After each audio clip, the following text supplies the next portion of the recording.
It's been 5 years since I started Solo Missions, the series that you are watching right now. Since then, I like to believe I've been putting out episodes consistently, and they've only gotten better and better. So that alone deserves celebration, the 5-year anniversary of my main series on the channel, Solo Missions. But go back 5 more years, and you get the start of this channel. That's right, 10 years ago, almost to the day, I hope. I don't really know how long this is going to take me. I might miss the date, if I'm going to be honest. But either way, on January 17th, 2015, I started this YouTube channel. I was 11 years old, and I used my mom's iPod and stacked that on a whole bunch of games and put those on a chair because I didn't have a capture card or a tripod. I don't miss those days at all. And I did that to film myself playing Classic Mode as Mr. Game & Watch of all characters, I don't know why him specifically, in Super Smash Bros. For Wii U. So not only is it the 5-year anniversary of Solo Missions, but it's also the 10-year anniversary of the channel. And that, if nothing else, deserves a celebration.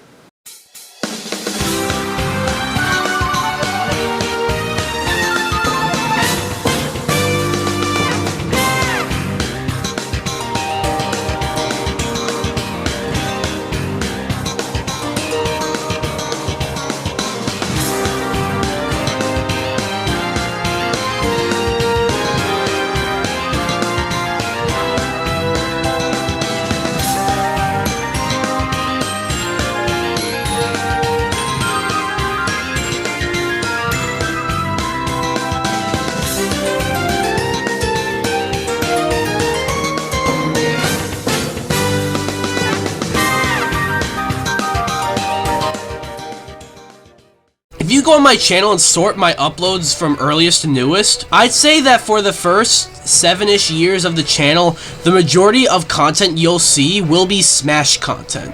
And that's how I started off. I originally made this channel because I was so excited to play Smash 4, and I wanted to record myself doing it, which is why I started the channel months after Smash 4 came out, but that's beyond the point. But to think that that has been 10 years ago now, well, I figured, why not go back to the series, and the first entry of that series that started it all. That's right, we're gonna start the Super Smash Bros. Marathon with the original Super Smash Bros. How else are you gonna start?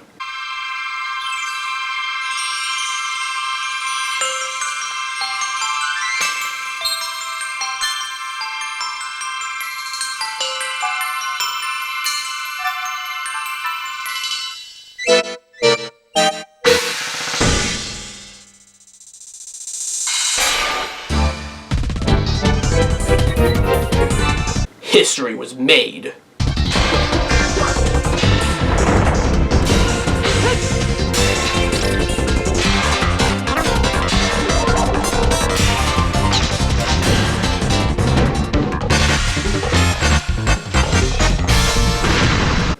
Epic.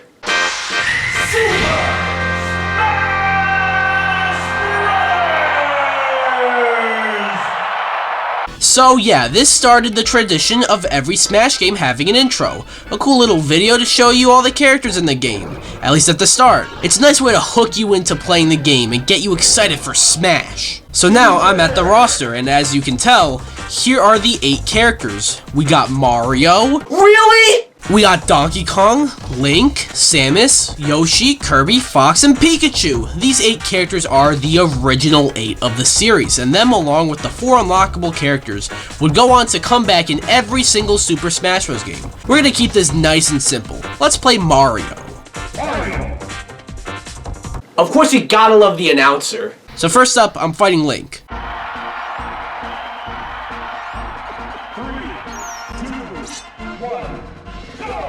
So already, it plays fairly nicely. I mean, it's definitely an early version of what we would later get.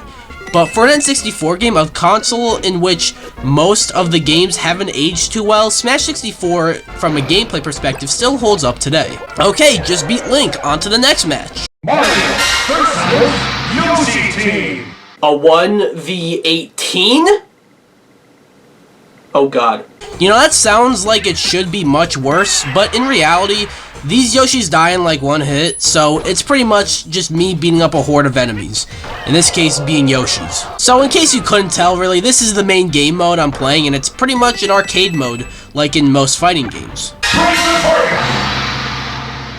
That's not a character. So yeah, in this mode, they break up the fights by throwing in these mini-games. First is break the targets, where I have a set of targets to break, and how many targets I'm able to break affects my score. Shit! Luckily, you could just die and not lose a life, which is always welcome. Mario versus Mario Brothers. Luigi? So yeah, I guess I'm fighting Luigi and Mario dressed as Wario. Pretty neat. I'm sorry, what? So this is another bonus stage. This time, as the name implies, I have to board the platforms. And just like in Break the Targets, I could die and I won't lose a life, but the more platforms I board, the better my score. Mario versus Metal Mario.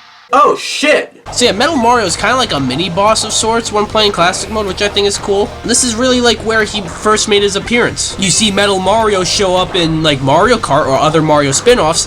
He originated from this game. Alright, beat Metal Mario, what's next? Give it to me! Now we got Race to the Finish, another bonus stage where you, get this, have to race to the finish. Now I got Fighting Polygon Team. It's another match where you fight a horde of enemies, so not much to say here.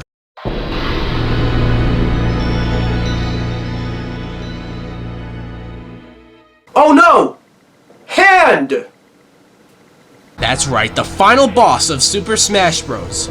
Master Hand.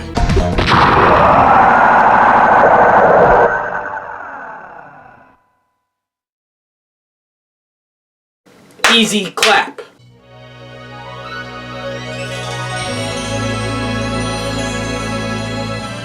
Oh look, it's the Mario toy from earlier! And, wait, that hand in the intro, was that Master Hand? It was. Wasn't it? What's cool is that during the credits, you get to shoot people. Names. People's names. I don't know why, though, but it's not working for me, so skip! Also, I believe I was supposed to unlock a character by playing Classic Mode, but I didn't. It just didn't happen. I don't know what happened here, but if you just let me work my magic real quick. There we go. I have unlocked all 4 characters. We got Luigi, who, yes, in later Smash games would go on to be more unique, but in this game, he's a Mario clone, which ironically makes him very unique, as he's the only character in the game that is like that. Jigglypuff is here. For some reason, I guess for technical reasons, like her model and animations, she's very similar to Kirby, so that's why she got in. Then we got 2 other characters, Ness, who we know is a mainstay in this franchise, but this was a few years after getting Earthbound, and that game did not sell well. So I'm sure when people saw Ness in this game, they were not confused at all. And Captain Falcon, another mainstay of this series, but is also another really bizarre inclusion as he comes from F-Zero, a racing game where the characters do not leave their vehicle. That means Captain Falcon's moveset is entirely made up. So yeah, that's the characters. As for other stuff, there's stages that, I mean, in this game I don't really have much to say about them, and other than that, yeah, that's Smash 64 for you. Not a bad game by any means. In fact, for what it is, it's really damn good. When compared to the rest of the franchise, I don't see much of a reason to ever really go back to this one. Smash 64 does a great job establishing a foundation for a potential series to form, and as you all know, it worked. A series did in fact form, and I'm about to play the rest of it. But in the context of the whole franchise, Smash 64 is a solid game, but there is absolutely no reason to go back to it. At least over the others. But, only 2 years later, we have the next game in the franchise, Super Smash Bros. Melee. And even though it's considered the best game in the series, it had a rush development. You know, but its reputation is its reputation, so let's check it out.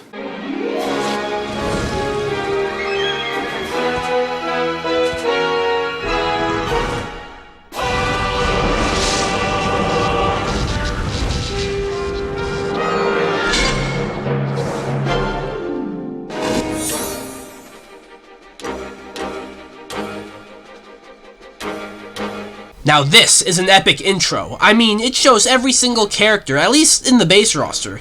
Especially the new ones like Peach, Bowser, Sheik, Ridley, Wolf, these two civilians. Wait, those last few aren't playable characters? What the fuck, Sakurai? Super Smash Brothers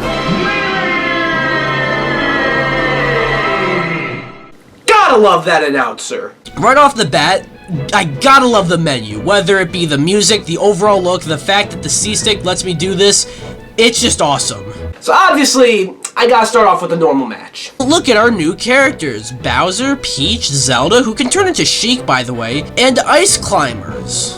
I know we all love the Ice Climbers now because they're in Smash, but go back and play the original Ice Climber for NES, and then talk to me. I have a better idea. Don't. Well, since this is Melee, you know what I gotta do. Unfortunately, I don't have Final Destination. So right off the bat, playing the game, you notice how fast it is. Like, really fast. The controls also don't work that well. They can be a bit unresponsive. On top of that, the visuals look very dated. The sound in the game sounds like it's coming from a McDonald's drive-thru speaker, and the characters are just not well balanced. Yeah, sorry guys, I hate to be the bearer of bad news, but Melee really has not aged well.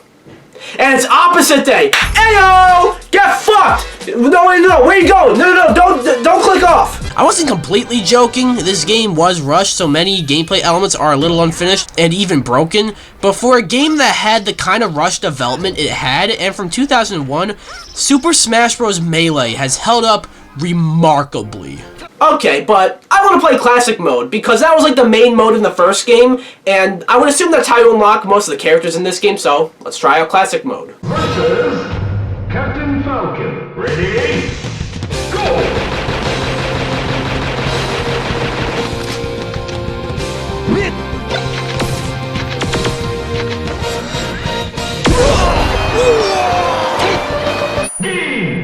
Now that was all skill. So really, Classic Mode so far is more or less the same as the original. I mean, I even get bonus stages.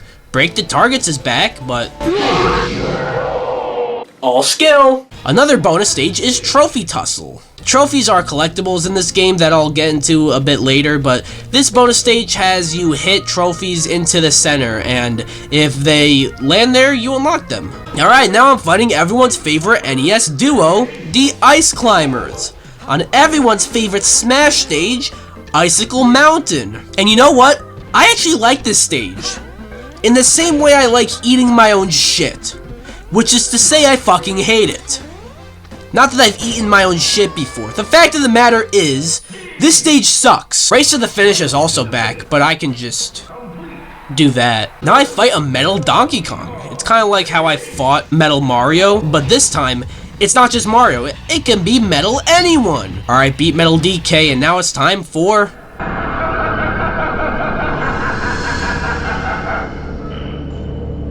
He's back! So yeah, you fight Master Hand, and I beat him.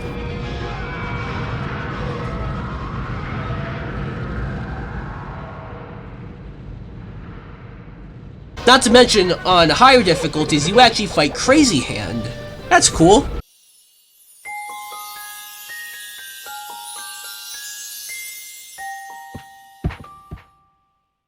Beautiful. Now I really get to shoot people's names.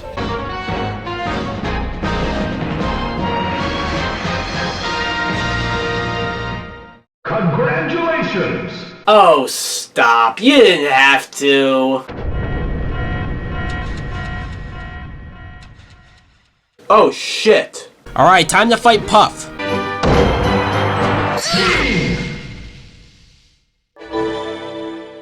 Alright, let's go. I've unlocked a character. Yay! You know, Classic Mode is a lot of fun, and I'm pretty sure that's a nice way to unlock characters, which is something I said earlier, but I don't care. I'm gonna do it again. Alright, so we're gonna go with Mario this time, just because I feel like I should be Mario.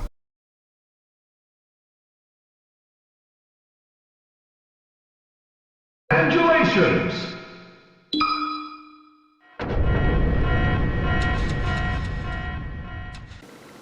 Excuse me? Oh, it's Dr. Mario. Stupid. Of course, when Mario wants to be a doctor, he's a whole new person.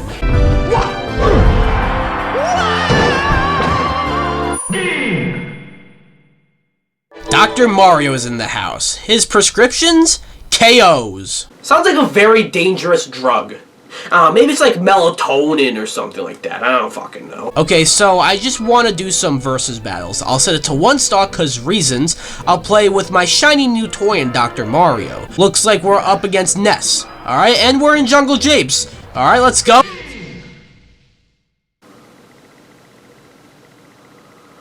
That was really weird. Maybe it's a problem with Dr. Mario? Let's try just regular Mario. Ready?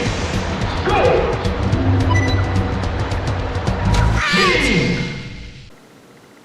What? Maybe I can't be either of the Marios. Let's try Pikachu.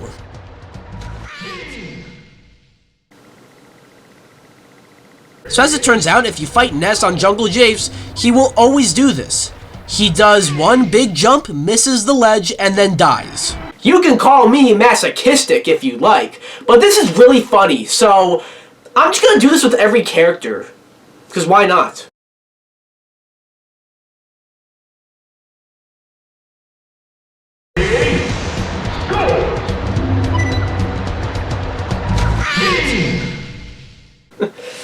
Never ceases to be funny. Wait, what? So as it turns out, torturing Ness by making him drown over and over and over and over and over again unlocks Marth. Well, actually, I haven't unlocked him yet.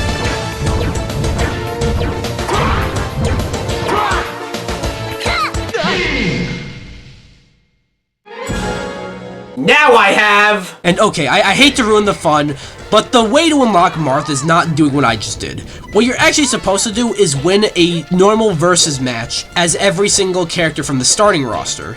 Ness dying on Jungle Japes is a separate glitch, or oversight I guess, from the devs, as a CPU Ness on that stage will always do that. It's just an easier way to unlock Marth. Either way though, it's still really funny. But you know what? I'm gonna do classic mode as Marth. Congratulations!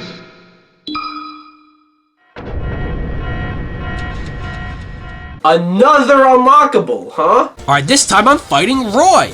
What's cool, by the way, is that Marth and Roy are both from Fire Emblem, which I'm sure you knew, but when Melee came out, no Fire Emblem game had ever released outside of Japan. So this game was the first time the rest of the world got exposed to the Fire Emblem franchise. And in the case of Roy, his game wasn't even out yet at the time, so he made his debut in Melee. Pretty neat, all things considered.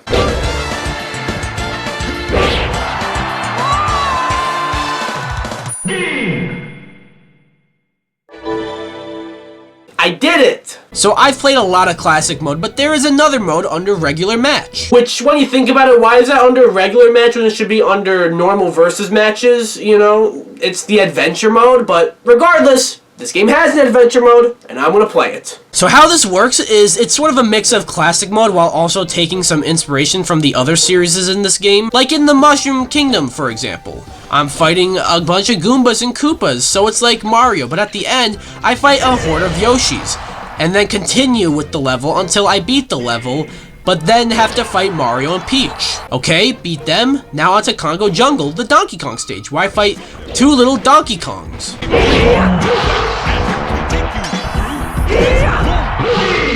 Yeah, we take those! But I shouldn't celebrate too soon, as I now gotta fight a giant Donkey Kong.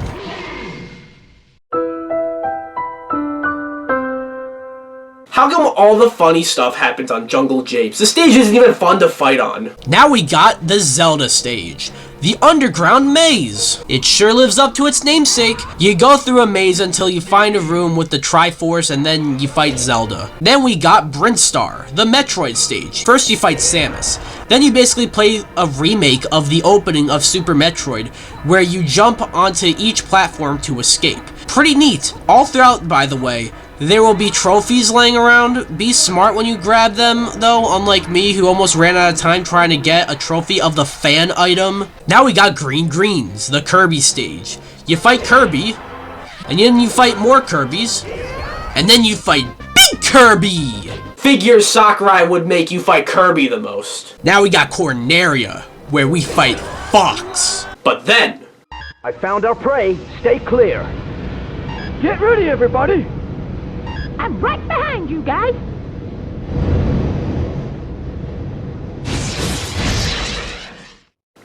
That was a cutscene. I know it's nothing too crazy and this isn't the only or even the first cutscene in this game, but it's just really cool to see this in Smash. So now I'm fighting Fox again, but this time his jacket is orange! Oh no!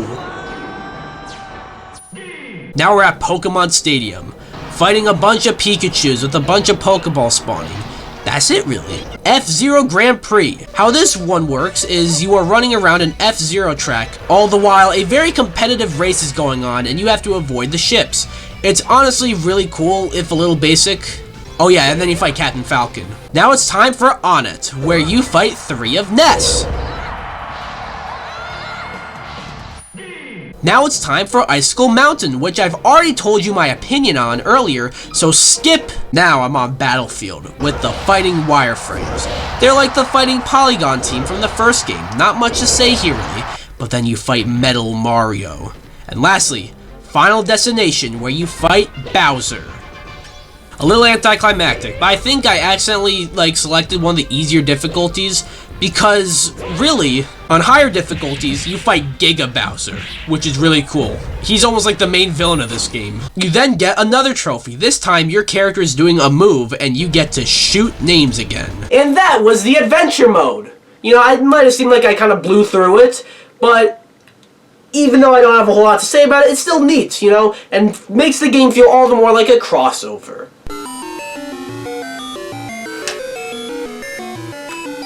Oh. Hey, Jake. Hello, DPX. Yeah, long time no see, even though, we're not seeing each other, but it's okay. What brings you in today? Well, DPX, I couldn't miss the big anniversary. Yeah, I know, right? Also, you're a fucking idiot. You didn't unlock Luigi. Wait, what are you talking about? In Super Smash Bros. Melee, you obviously unlock Luigi by beating the Mushroom Kingdom. But in the timer, it has to say 02 seconds. I mean, everybody knows this. What? DPX, you dummy. When you played earlier, you beat Mushroom Kingdom when the timer said 5:04. If you were smart and you waited literally 2 seconds, you would have unlocked Luigi. How was I supposed to know that? I mean, literally every single person that has ever existed in literally every time period of all time literally has always known that. Anyways, happy anniversary! Wait, Jake! Well, I guess I'm unlocking Luigi, and what better character to do it with than Mario! Okay, beat Mushroom Kingdom when the timer says 5:02. I hope that's what Jake was talking about.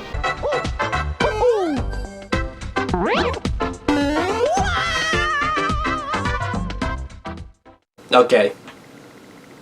That's pretty cool.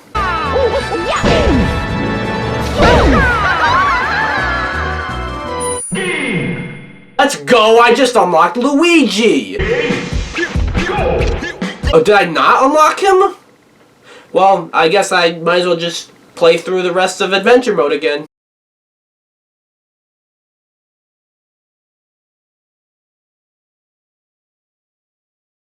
Congratulations!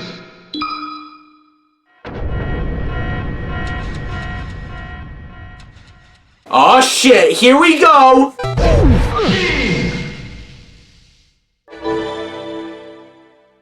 Let's go! Now I've unlocked Luigi, and I'm not gonna say anything that will date this video. Nothing! Don't even think about it! Okay, so I've done a normal match, I've done classic mode, I've done adventure mode, I've done make a child drown on Jungle Japes mode, but what about the other modes? For example, Event Mode. This is a mode where you get certain challenges that you have to do. Look, it's way more interesting than that sounded. Like this one. First up, Trouble King. Fight Bowser in a classic Mushroom Kingdom clash. So basically what this is just a normal 2-stock items match as Mario against Bowser. Not much to say here. Lord of the Jungle. A duel of epic proportions. Which ape is the top primate? Oh boy, I was not expecting that. Bomb Fest. Bombs are everywhere in this explosive battle. This one, you actually get to select your own character. Obviously, I gotta play my boy Roy. So pretty much this is just a normal match with Samus and Link, except the items that are on are explosive items, in case you couldn't tell by the title.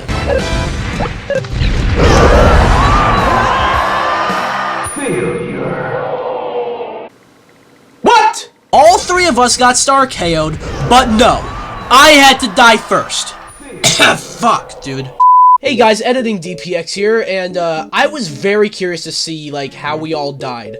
So it looks like, all at the same time, Samus did her down B, as you see there. We also got the Electrode, which is, you know, blows up. We also got, like, some bombs falling. Link pulls out a bomb, you see there. Then we get the motion sensor bomb falling right there, you see that. And Link throws the bomb at me, and then everything blows up. And then...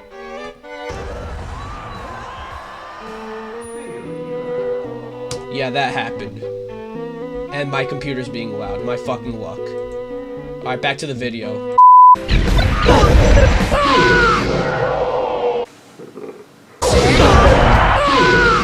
Okay, game, I see you. Turns out what I was doing wrong was actually not playing as Fox, 'cause then I won. So despite the fact that I got almost an hour and a half of footage for event mode, I'm not gonna show you everything because this video is set to be a long one already. God forbid it needs to be longer. But I feel it's kind of an unsung hero of many Smash games. Sure, maybe they got a bit worse in later games, but I always thought event mode was a nice addition to the game. In Melee's event mode, there are certain challenges that get sprinkled throughout that I like to mention. One is All-Star Match, where you fight the whole roster but in chunks, and Trophy Tussle, where you fight other characters on a certain other character that isn't a playable character, and by winning the match, you unlock a trophy of said character that you're fighting on. I hope that made sense. Then there's this one, Cold Armor, where you play as Samus against 3 other Samuses that are metal on Brinstar, while they have 2 stalks, but I only have 1. No worries, I can do this. Fucking shit, bitch. Okay, I did it. I'm never doing that again. Triforce Gathering. Enter Ganondorf. Team up with Zelda and fight evil. Am I about to unlock a new character? Oh shit, let's go!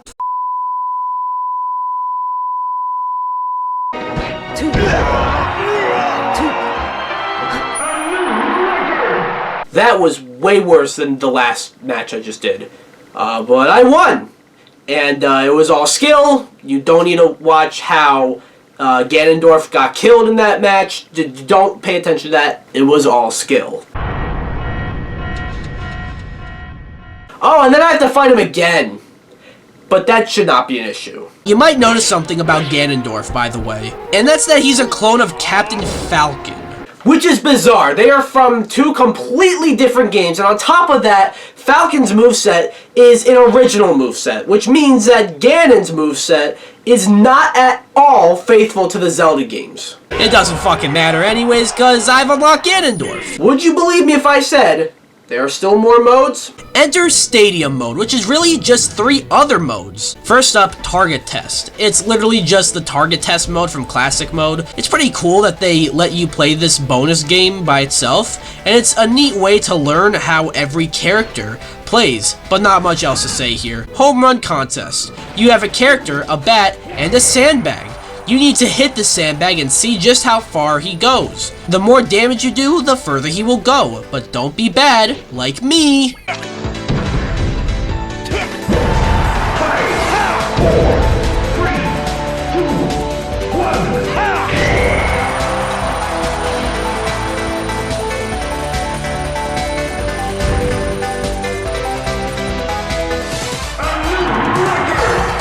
That's how you do it. Oh, cool. I love the stage. And lastly, multi-man melee. There are actually a few modes within this mode that is technically within another mode. It's like Modeception. Which, I admit, is pretty dumb.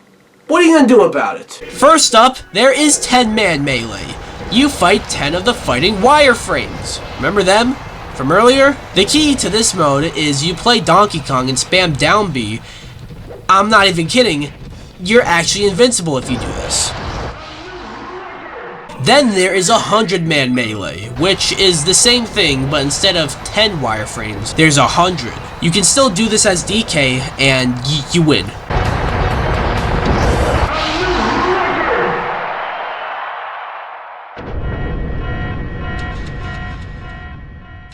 Huh. Color me surprised, I guess.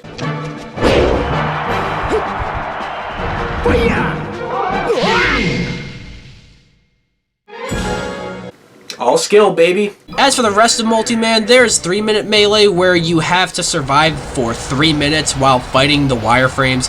There's 15-minute melee where it's the same thing except it's for 15 minutes and you unlock Congo Jungle. Let's fucking go. Just if you're gonna do the DK strat, make sure the game doesn't spawn an explosive capsule right in front of you, giving you no time to react, thus blowing yourself up when you have 6 minutes left on the timer and now you have to do all 15 minutes all over again. Just be careful, okay? Then there is Endless Melee, where there is no time limit, there is no set number of enemies, you're just there until you die. And then Cruel Melee. I hate Cruel Melee, and I don't want to talk about it, so I won't. As for other modes, there is Special Melee, where you get to do stuff like Stamina Mode, Super Sudden Death, Giant Melee, Tiny Melee, Invisible Melee? Well, I cannot believe what I'm seeing. Is that a cave? Not much to say about Special Melee, but it's a great showcase of the casual side of Smash. But I said Event Mode's one of the unsung heroes of this Smash game. One of them. Another one of them is trophies. I've mentioned the trophies a lot up to this point, but now I get to talk about them. They are very cool collectibles that make Smash feel all the more like a crossover. What else is cool though is that each trophy has a description that describes the character, item, stage, whatever it is. You know, I love it. Also, you might have noticed some regional differences. Like, for example, for Fox, it says that he's from Starwing, which is what Star Fox is called in Europe. But I'm from America! So, what's up with that? Well, despite me owning this copy of Melee since before my balls dropped, gross, I did not notice till like a year or so ago that the text on here is in French. It's weird though because the PAL version is supposed to be very different, but this doesn't feel like the PAL version, so I don't know what the fuck is going on. To go back to trophies though, very neat. I love them. Obviously I mentioned that you unlock trophies during the bonus stage in classic mode, or they could be hidden in adventure mode, or you do certain challenges or certain things in event mode. But another way to do it is the trophy lottery, where you use the coins that you earn throughout the game to get trophies. You might get some you already have, but you might get some new ones. That's right, Nintendo was promoting gambling back in 2001. But to move on, I do have a lot of characters unlocked, but not all of them. So let's change that.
Okay, I've unlocked a lot of characters, I've unlocked a lot of stages, there's only 2 characters left. One of them's Mewtwo, and one of them's Mr. Game & Watch. Mr. Game & Watch is not that difficult. You unlock him by completing Classic Mode, Adventure Mode, or Target Test as every other character aside from him in the game. But that means I need Mewtwo in order to do it. And Mewtwo is the hardest character, as you have to play 20 hours of Versus Mode. That's right, 20 fucking hours! But here's one way to beat the system. Ready? Go!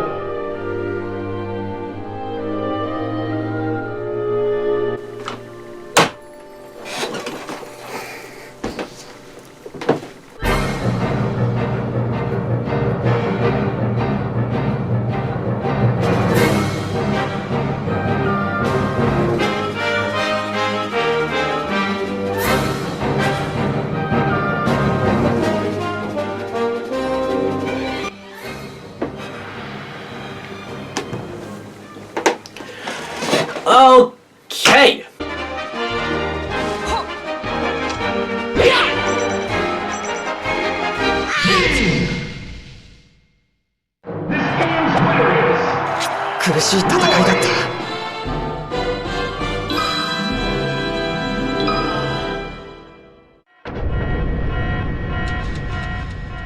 Looks like it worked!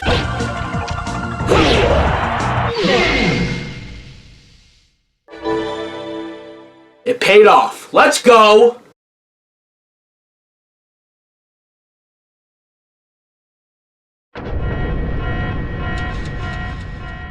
So now I'm fighting Mr. Game & Watch. An interesting pick to represent Nintendo. Mr. Game & Watch isn't really much of a character. He's more of a silhouette that was on the Game & Watch systems. And the cool thing is, he's completely flat, kind of making him stand out.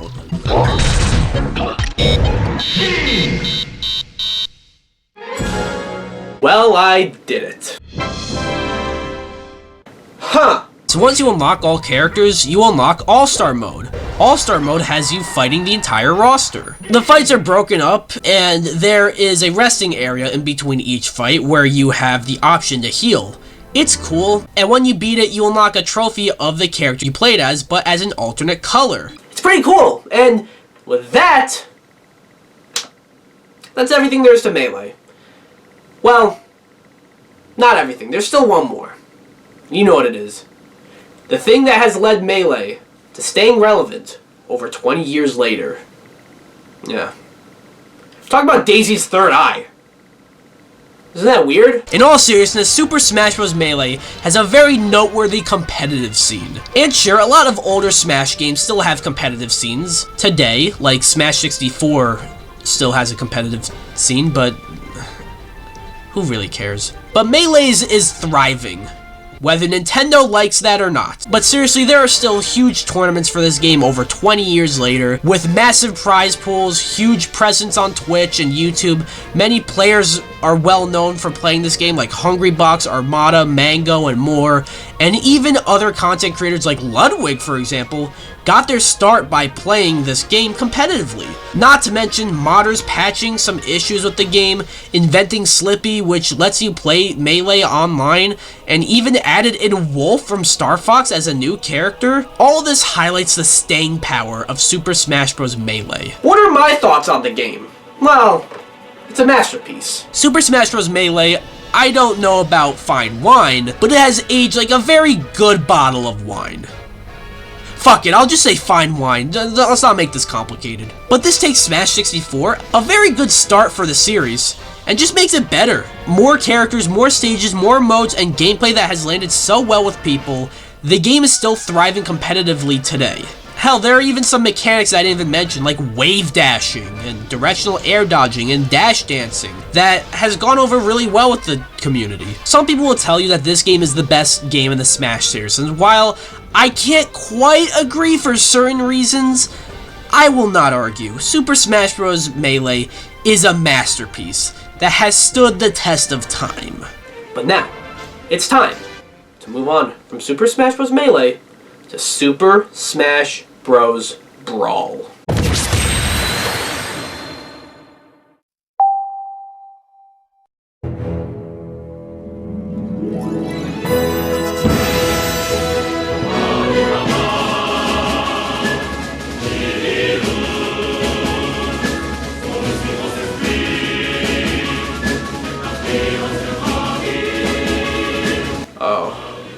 Now this brings me back.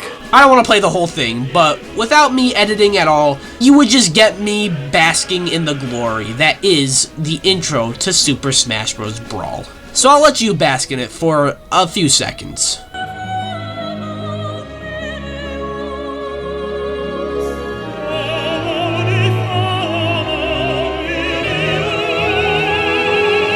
I also gotta say the menu kicks ass too. It's very Sakurai-esque. So this is the starting roster. As you can see, we got the original 8 returning along with Peach, Bowser, Zelda/Sheik, and Ice Climbers from Melee. And then as newcomers, we get Diddy Kong, Pit, Meta Knight, Pokemon Trainer, King DDD, Wario, Olimar, and Lucas. So I'm just gonna play a normal match. I'm gonna select Pokemon Trainer. You probably already know this if you know Super Smash Bros. And the games, but Pokemon Trainer was a very cool and unique and different addition to the roster, as it's Squirtle, Ivysaur, and Charizard all in one! So far, I do like how it controls, but it is worth noting that Brawl controls very differently from Melee, and most Melee players will say, worse. Yeah, let's address the elephant in the room. Melee has a lot of features and mechanics that went over very well with the competitive scene, but those mechanics were a result of a rushed development.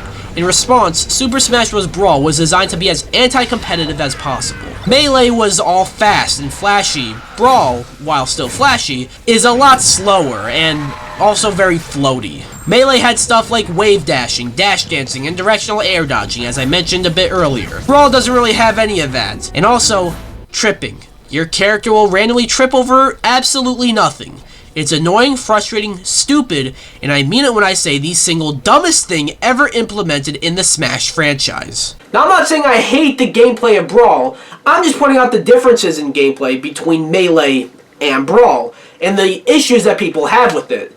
But there are some cool things worth noting. For one, when it comes to items, which is something I barely talked about up until now, but there are 2 significant items that Brawl introduces. One is assist trophies. As you probably know, these are trophies that appear, and if you grab it, a character that isn't playable will do some moves and help you out.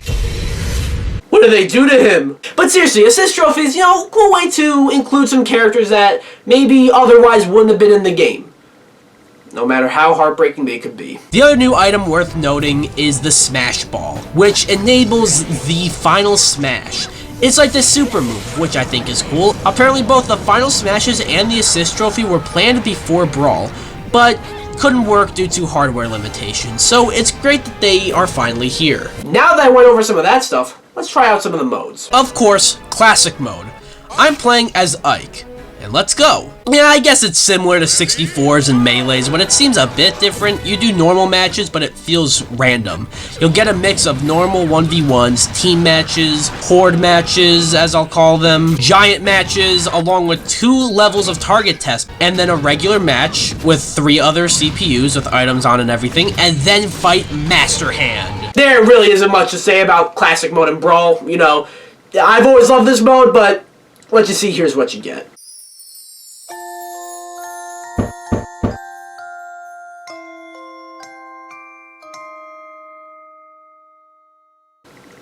Beautiful. Then you get to shoot the credits again, but this time it's not names that worked on this game. It's all the characters, assist trophies, Pokemon, character items, and other trophies you have. Interesting? Don't quite understand why they're not having you shoot names and they're having you shoot characters. Maybe someone got offended? I don't know.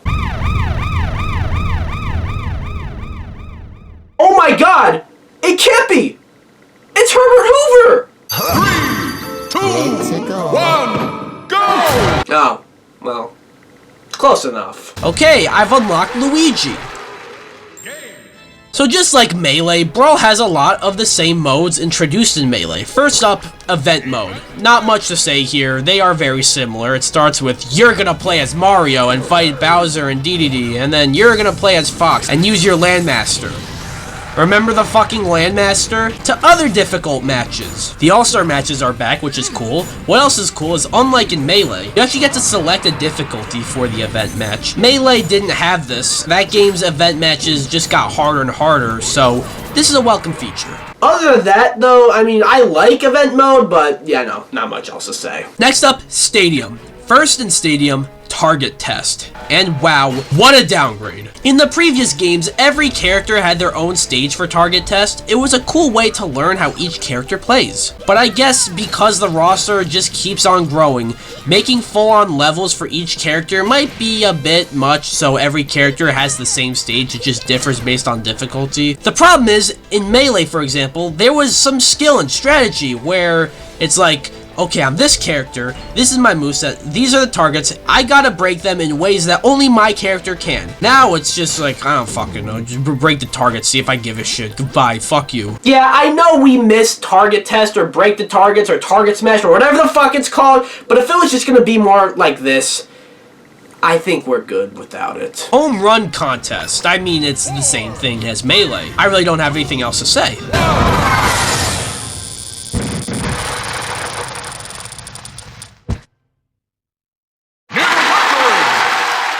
And lastly, Multi-Man is back. The DK strat still works, and you got the modes like 10-man Brawl, 100-man Brawl, where I unfortunately died when I only had 11 enemies left! Also, we see the returns of 3-minute Brawl, 15-minute Brawl, Endless Brawl, and the mode that shall not be named. Fuck you! By the way, the wireframes from Melee have been replaced by these, they're called alloys. But DPX, this is all well and good, but the thing is, all these modes were in Melee, so Brawl needs to have something to stand out. Well, dear viewer, patience is a virtue. I was getting there, don't rush me. But there is something to help Brawl stand out. Back in Super Smash Bros. Melee, there was the Adventure Mode. A pretty neat, somewhat story mode for the game, but Sakurai and his team thought, nah, not good enough, and made an entire single-player campaign. This time with cutscenes and enemies and cutscenes and levels and cutscenes, this time uploaded to YouTube. That's right, I'm of course talking about Subspace Emissary, the thing that, in my opinion, really helps Brawl stand out from the rest of the series. And yeah, it's a story mode, but it's a Nintendo story mode. There's not much of a story there, and you probably don't want me to go over it beat by beat, you know, really fast, you know, it would be funny, but you probably don't want me to do that. And I probably shouldn't, because it's just a little silly. Which is why I'm going to do exactly that. Okay. I can do this. It's fine. Subspace Emissary starts with Mario and Kirby having an exhibition match in a floating stadium before Meta Knight's Halberd shows up, spawning these things, and Zelda and Peach are there too, helping Mario and Kirby fight off the things, which are called Primids. Not that you asked. After that happens, we get introduced to an OC called the Ancient Minister, who has an army of Robs and delivers a bomb. Then Mario gets launched, and then Petey Piranha comes out of nowhere and captures Zelda and Peach, and Kirby fights Petey Piranha and then saves Zelda and Peach, but psych! Wario comes out of nowhere and turns Zelda into a trophy, and then Kirby and Peach run, but then the bomb blows up, but Kirby and Peach were able to escape while Pit is here too and meets up with Mario, and then you play as the two through Skyworld. Oh, you think I'm done? Nah, I'm just getting started. Then you play as Kirby. Then we cut to Donkey Kong and Diddy Kong, and then you play as them, and then they find Bowser, who turns DK into a trophy, and then Diddy Kong gets launched and meets up with Fox, and then they fight Rayquaza as a boss, and then they turn Bowser into a trophy. But psych, it wasn't Bowser, so Diddy Kong and Fox escape as we then cut to Lucas, all sad, probably because his mother died, or spoiler alert, his brother died too, or most likely for both reasons actually. The Primids from earlier surround Lucas, but then Ness shows up. Wait, I don't have Ness unlocked. Lucas and Ness team up to fight Porky as a boss, and win, but then Wario comes and turns Ness into a trophy, which makes Lucas even more sad, but then the Pokemon trainer shows up with Squirtle, and only Squirtle, and then they fight a bunch of enemies. While all that's going on, we cut to Marth, who I also don't have unlocked yet, but that's the last time I'll be mentioning that about any of the characters, as he meets up with Meta Knight, and then they fight each other, and then a bunch of enemies, but then the Ancient Minister starts attacking them before Ike comes and saves the day. Then we cut to Luigi, who gets blindsided by King Dedede as he hits him so hard he turns Luigi into a trophy, but then Wario sees the Luigi trophy and tries to take it, but then Dedede takes the Luigi trophy along with the Zelda and Ness trophy and goes off with them. Oh no, I am still not done. We then cut to Link, who meets up with Yoshi, who sees the halberd flying off. We then cut to Zero Suit Samus, who rescues Pikachu. Then we cut back to Kirby and Peach, the latter of which sort of just stands there and lets Bowser turn her into a trophy and creates Evil Peach. We then cut back to Mario and Pit being stalked by Evil Peach. But then Link and Yoshi come and fight Evil Peach, and then team up with Mario and Pit, and then Kirby too. Then Lucas and Pokemon Trainer fight Wario, which results in Wario turning into a trophy. Then Bowser steals the Zelda trophy. Ivysaur and Charizard get turned back from trophies. Then Ike, Marth, and Meta Knight go through a desert and then fight this boss named Gallium. Then Lucas and Trainer have to fight Gallium. Then both the trio and the duo become a quintet. Turns out though, the Robs are putting bombs all over. Oh no. Then Fox and Diddy Kong get joined by Falco as they fight a giant evil Diddy Kong, and then Zero Suit Samus and Pikachu fight evil Samuses to unlock Samus's suit, but then they have to fight Ridley. Then we get Captain Falcon fucking murdering all of Olimar's Pikmin as they meet up with Team Star Fox and Diddy Kong and saves Donkey Kong, and then they fight a bunch of enemies, and then Team Star Fox departs from the others, and then we meet the Ice Climbers who team up with Meta Knight and then run into Lucario, and then we cut to Snake. Snake? Snake! Holy shit! Snake then meets up with Lucario and Meta Knight, but not Ice Climbers. I guess they fucked off, who then fight Evil Zelda and Evil Peach, and then we cut to Sheik, who is actually Zelda, and her and Peach go through a level before meeting up with Fox to have some tea. Then Falco, Snake, Lucario, Fox, Peach, and Sheik team up to fight another new boss, Duon. Then we cut to Samus and Pikachu running. Then Falcon, Olimar, and the Kongs go through a level before they all meet up with Samus and Pikachu, and they try to prevent the evil Robs, who are being ordered by Ganondorf, by the way, from placing more bombs as the ancient minister is getting burned by all the evil Robs. Poor guy. Whatever will he do?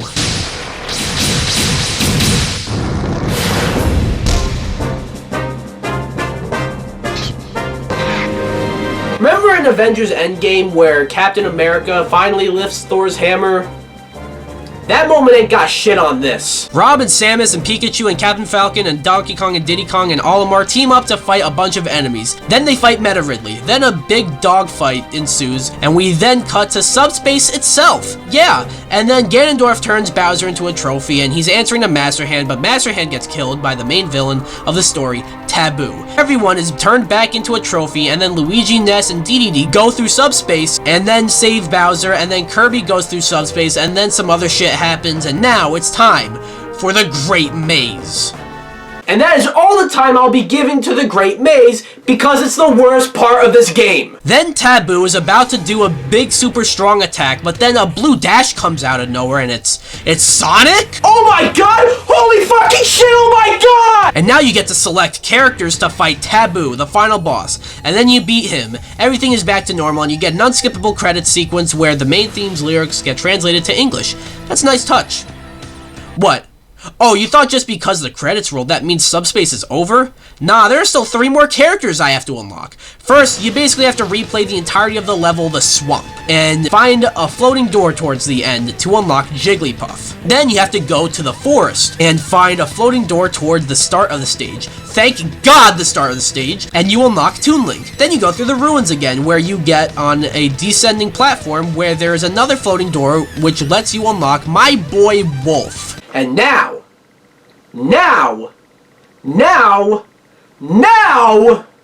we're done with subspace. Except not really, I haven't 100%ed it, but I'm gonna move on. And I'm done playing it for now. To be absolutely fair, I made the story seem way more complicated than it really is. It's Nintendo characters, a Sega character, and a Konami character crossing over as they try to save the world. I do wish the levels in the game, something I didn't really mention, were a bit more based on Nintendo worlds, but I digress. This feels like a crossover, and it is just so much fun until you get to the Great Maze, but like I said, I'm not talking about that. What else was cool throughout subspace? There would be a trophy stand item that would spawn, and you throw it at an enemy, and it turns that enemy into a trophy, which I think is really cool. Overall, subspace, while nothing too crazy, I think is rightfully the big selling point of Super Smash Bros. Brawl. What? Oh, no. I'm not done with Brawl. I still got a lot more to show you. One thing that happens when you beat subspace, you unlock a new mode. under Stadium, there is now Boss Battle Mode. It's a boss rush mode, which is really cool seeing how Subspace gives you way more bosses this time than just the hands. But yeah, it starts with fighting Crazy Hand, then Duon, then Master Hand, then Porky, then Gallium, then Meta Ridley, then PD Piranha, then Ridley, then Rayquaza, then Taboo. Not a whole lot to say here, but it's cool. I really feel like Smash Ultimate should have had something like this, but I'm getting ahead of myself. Oh yeah, that's right. I don't think I really made this clear, but when I beat Subspace, that means I unlocked every single character, which unlocks All-Star Mode, of course. How it works this time is you fight the characters in order of when their series was first introduced. It's cool. It's very similar to Melee, so I don't have much to say. This time, though, kind of like how beating All-Star Mode in Melee unlocked a trophy of a character's alternate color, doing so in Brawl unlocks a trophy of their final smash, which I can't tell you why, but I really like that. As for other modes, Brawl introduces Stage Builder. This mode is exactly what it sounds like. You get to create your own stage. It's fine. I love that it's here. Customization options in games are always welcome for me, but Stage Builder is very limited. Like, you just don't have many options here, and the backgrounds are very bland. Plus, they save to your SD card, which I think is bizarre. Like, why? I don't know, we'll see how it gets in later games. As for other things, Brawl was the first game in the Smash series to have online play. Yeah, really. So let's go play a match online!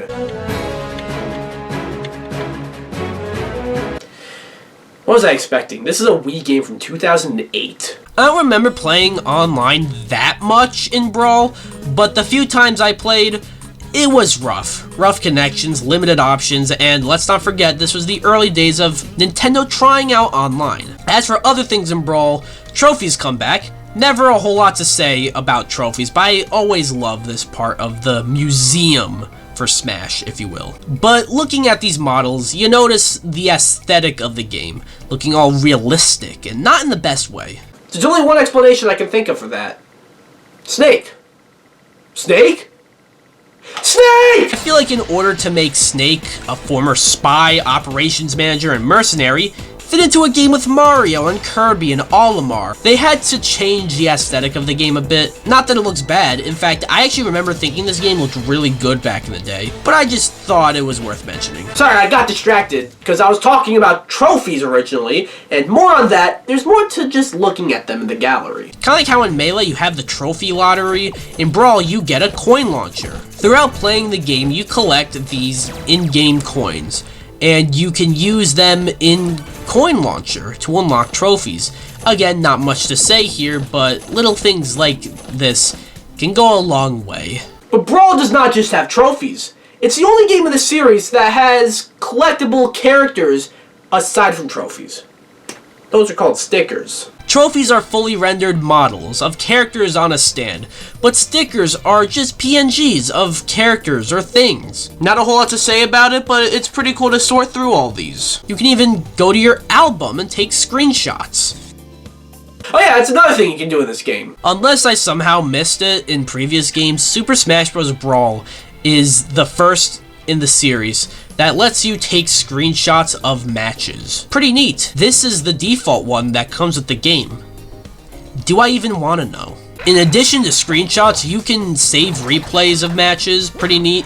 We also have My Music. This lets you go through each stage and the menu and listen to all the songs in case you want to have just a nice jamming session, which I don't blame you because the soundtrack on display is quite impressive. There's also masterpieces. This is really cool as it's little trials of older Nintendo games from the NES, SNES, and N64. Like legitimately, you have all of the original Super Mario Bros. Or Zelda or whatnot available, but they are trials, meaning you get like a minute, some even like 30 seconds to play, and that's it. It's a cool addition, but if you're gonna make the trials that short, why even bother at all? But if you know certain exploits to certain games, you can absolutely beat these games. It's the full game. You could play the whole thing. The game just won't let you. And finally, Chronicle. This is really just a history lesson on Nintendo. It chronicles every first-party Nintendo game on every single Nintendo console, up to the release of this game, so like 2008. Yes, even the Virtual Boy and Game & Watch systems are mentioned. What I find interesting is that it mentions games like Mickey and Donald and Mickey Mouse. Oh, so Sora was always gonna be in Smash. It's not just those games though. There's also mentions of Popeye, Snoopy, Ken Griffey Jr., and Kobe Bryant. Which begs the question, how come Mickey Mouse, Donald Duck, Snoopy, Popeye, Ken Griffey Jr., and Kobe Bryant are not in Smash? There's not much else to say here about Chronicle, but it goes to show that Smash really is a celebration of video games. I mean, it even name drops Eternal Darkness and Geist. I didn't even think Nintendo remembered those games existed, even in 2008. And that's everything there is to Super Smash Bros. Brawl. Overall thoughts? Well, if you're asking me, what do you think? Super Smash Bros. Brawl holds a very special place in my heart. I mean, all these games do, but specifically Brawl, because it was my introduction to the Smash series. And if you're a newcomer to the franchise, Brawl makes sense. It has a great roster, a great selection of stages, tons of content, an entire story mode, and looks great for the time, if a little out of place for a Smash game. But I totally understand why some people don't like this game. There's no two ways about it. Competitively, Brawl is a significant downgrade from Melee with its slower and more floaty gameplay and tripping. Why is this in this game? Was Sakurai thinking, oh, you're gonna do something cool? Nah, fuck you, this is for casuals. But even then, there was a competitive scene that stuck with Brawl and adapted to the changes. The only reason they're still not playing Brawl now is because they moved on to the next game in the series that we're gonna get to shortly. But as a package, Brawl is worth playing. If nothing else, Subspace is great. But I think Brawl is truly something special. Despite its faults, I still love this game, and I always will. So yeah, I basically said everything there is to say about Super Smash Bros. Brawl. Well, actually, not quite everything. Because I'd be remiss if I didn't mention the other Brawl, if you know what I mean. A group of modders decided to basically rework Brawl entirely into a new game called Project M. Pretty much, it takes Brawl and makes it play like Melee. It's faster like Melee, fan favorite mechanics from Melee like wave dashing, dash dancing, and directional air dodging are back. The game even looks better. They added tons of new turn-illegal stages and even reworked some already existing stages, changed up some characters and their movesets, separated characters like Zelda, Sheik, Samus, Zero Suit Samus, Squirtle, Ivysaur, and Charizard, even bringing back fan-favorite characters from Melee that got cut from Brawl, like Mewtwo and Roy, giving every character an alternate costume except for Kirby and Yoshi, but everyone else gets one. Project M is the best of both worlds. It's basically a combination of Melee and Brawl, but Nintendo didn't like that and killed Project M, and now it lays rested, providing a nice glimpse into what was. Until the team came back with a new version of Project M, now called Project Plus. Basically, take what I said about what Project M did to Brawl, Project Plus pretty much did the same for PM. And Project Plus still has an active community going today. And also, I don't know how I didn't mention this, but they actually added Knuckles! So for real now, that's Brawl, that's Project M, and that's Project Plus.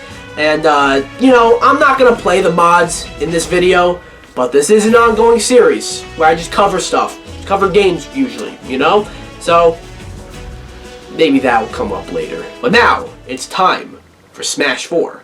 Super Smash Bros. For Wii U and 3DS.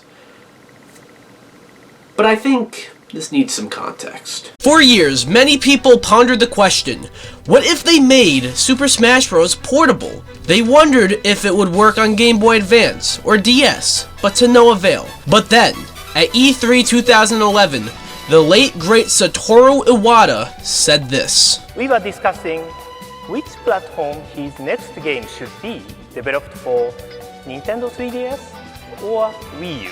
What Mr. Sakurai suggested then was a specific idea to make Smash Brothers for both Nintendo 3DS and Wii U, to make it work together on both platforms.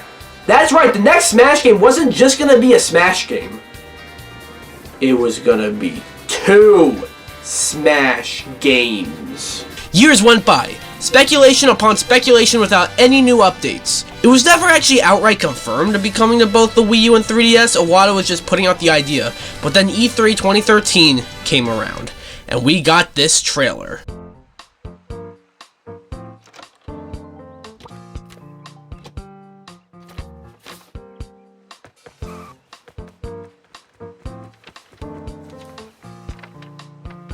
And this was enough. This trailer is honestly perfect. Like, you think maybe it's an Animal Crossing announcement, but then you see the envelope land and see the Smash symbol on the envelope. Then it flashes a whole bunch of franchises in the game and characters that are returning before seeing footage of the 3DS game, officially confirming that it's coming to 3DS. But then Mario makes the jump and becomes HD. He's now on the Wii U, the first game in the series, by the way, to be in HD, followed by an official reveal of the Animal Crossing Villager. It's now confirmed. The next Smash Bros. Game is actually 2 Smash Bros. Games called Super Smash Bros. For Wii U and 3DS. Dumb title, but when you really think about it, really, like, what else were they gonna call it? Not to mention fucking Mega Man? Mega Man? Oh my god! Holy fucking sh**! And then we also got Wii Fit Trainer. Odd choice, but okay. I'm gonna call it quits on the reveal period for Smash 4. You know, the only reason I talked about it was because I wanted to put you in my shoes and a bunch of other people's shoes. The hype cycle was insane. The hype was real for this game. At least for Nintendo fans. But is Smash 4 as good as I remember?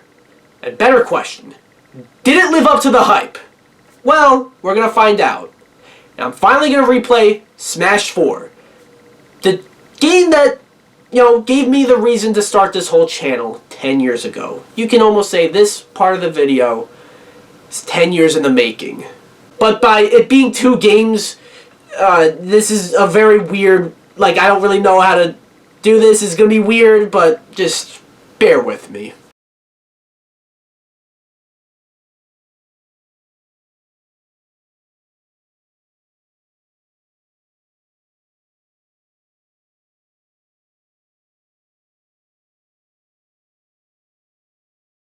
That was it.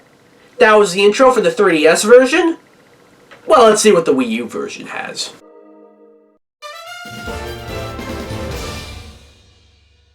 Well, before the intro starts, one funny thing about Smash 4 is if you have all the DLC purchased and installed, as I do for the Wii U version, you will legitimately get roughly 3 minutes of notifications that you've unlocked something. I'm mentioning this now because first off, it's pretty funny, but second off, I want to talk about the DLC characters in a bit later, but yeah, they're just gonna be there.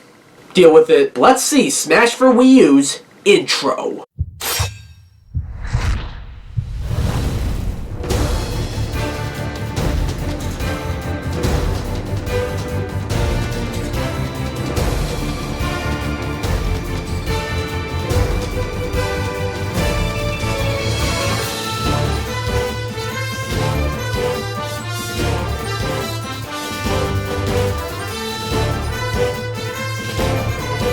Gotta be honest with you, this intro is a significant downgrade from all the others. I mean, I guess it showcases the newcomers with each clip being very out of sync with the music, but really, it feels like just clips. Stuff that is just happening with music that, I'll give it this, goes really damn hard. Smash is 4 for 4 with main themes.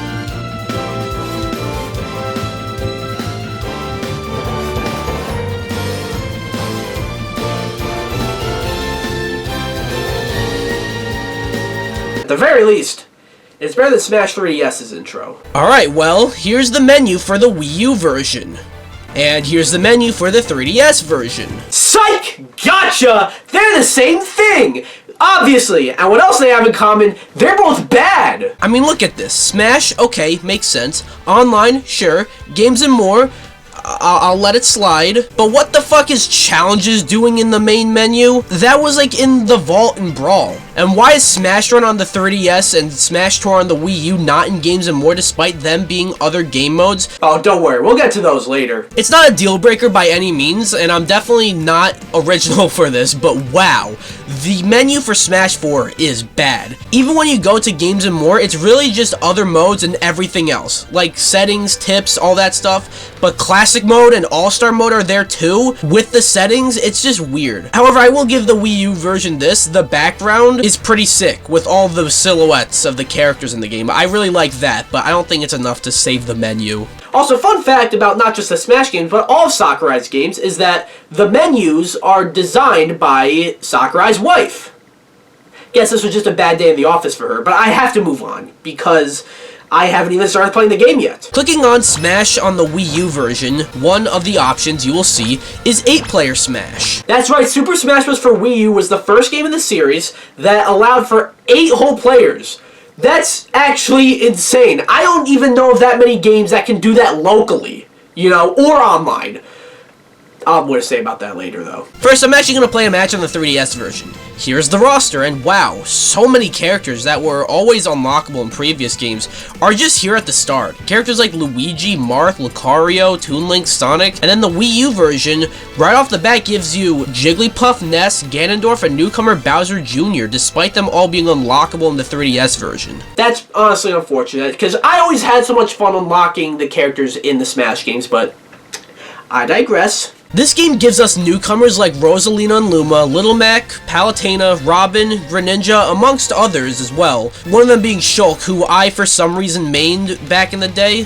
Very random character for me to do that with, but the big notable ones are Mega Man, who I mentioned earlier, and also Pac-Man. Those two, along with Sonic coming back, means that you can make Mario, Sonic, Mega Man, and Pac-Man all fight it out. I don't think you quite understand how big of a deal that was, but I have to stop delaying! I'm playing the 3DS version. I'm gonna play as Shulk, because I made him back in the day, like I said, and I don't know why. I also don't know who Xtra is, but I hope they're not up to anything illegal. Okay, I'm playing, and it feels really good. Visually, it might leave a little to be desired, but I think it looks really good for a game on a system that fits right in your pocket. It does strike a decent balance between Melee and Brawl. It is rather slow like Brawl, but not as slow, and there's no fucking tripping. Yeah! Let's go! Let's fucking go! Holy shit! Yeah! How about the Wii U version, though? Well, since I don't have him on the 3DS version yet because I have to unlock him, I'm gonna select Bowser Jr. Let me just change his color. Oh. That's interesting. So it turns out that instead of color swaps, Bowser Jr. has Koopa Link swaps. In fact, a lot of characters have alternate costumes. As for actually playing the Wii U version, it also feels nice. I mean, it's rather difficult for reasons I'll get to way later on, but I think it looks great, it controls great for its time, and yeah, I like it. As you probably figured out, both the Wii U and 3DS versions play pretty much the same. The differences really come down to hardware. However, the problem here is, in terms of gameplay, Sakurai and his team didn't want too many differences between the two versions. So to compromise for the 3DS version to really get a Smash game to run on that system, they needed to slow things down, and despite the Wii U being more than capable of a Smash game, it's kind of being held back by the 3DS version. It is what it is. You know, they had to take certain liberties to get the game on both consoles, and although I feel like, you know, it was worth it, in the long run, Smash 4, and specifically Smash for Wii U, has not really held up that well. And that's for other reasons too, but yeah.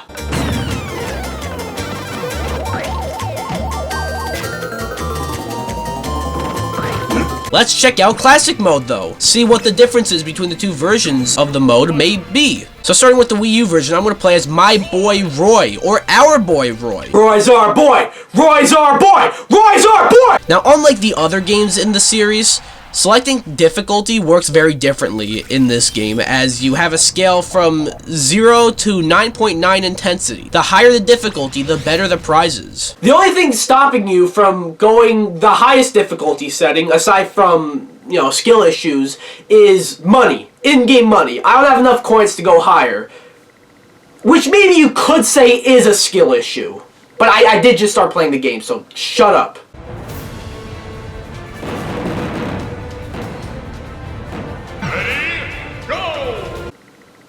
Huh? So, I guess I'm dragging a trophy of my character to one of these? Versus Bowser, Jr., Jigglypuff, King, TDD, Lucario, and Luigi. So, this is what it's gonna be? In the previous classic modes, you get a set of matches. It's almost like an arcade mode in other fighting games. And there is a rhyme and a reason to all of them. This is just, oh, here's like 5 random fucks. Go fight them and hopefully win something. I don't give a shit. Don't talk to me. Fuck you. I will admit, I like the addition of the spinny thing. You stop it and you can get either a trophy, coins, a custom move, a ticket, or nothing. Oh, right. Custom moves are in this game. All skill, baby. How classic mode really works is it's kind of like a tournament and other enemies are getting eliminated. Plus you have a rival who will get stronger and stronger the more you delay fighting them. But the longer you wait, the better the reward. Also, you will see on a character a trophy symbol or a coin symbol or a custom move symbol. And that is because by beating said character, you unlock said reward. It's honestly really cool, but it's in a mode that just does not work. This is definitely the worst classic mode out of every Smash game. Oh look, 7 enemies, and I'm number 8. That means you get to see 8-player Smash and hear the announcer's voice clips of saying the characters' names all cut so closely together. Samus, hit Bowser, Pikachu, Charizard, Donkey Kong, and Yoshi. Samus hit Bowser, Pikachu, Charizard, Donkey Kong, and Yoshi. And I will say that 8-player Smash is really chaotic. I mean, can you tell what the fuck is happening? After you fight all them, you fight some characters with custom moves, and then you fight the Fighting Mii team. Yes, Smash 64 had the fighting polygons, Melee had the wireframes, Brawl had the alloys, and Smash 4 has the Miis. I actually think that's sick. After that, Versus Master Hand and Lazy Hand. Again? Well, it's both of them, but easy.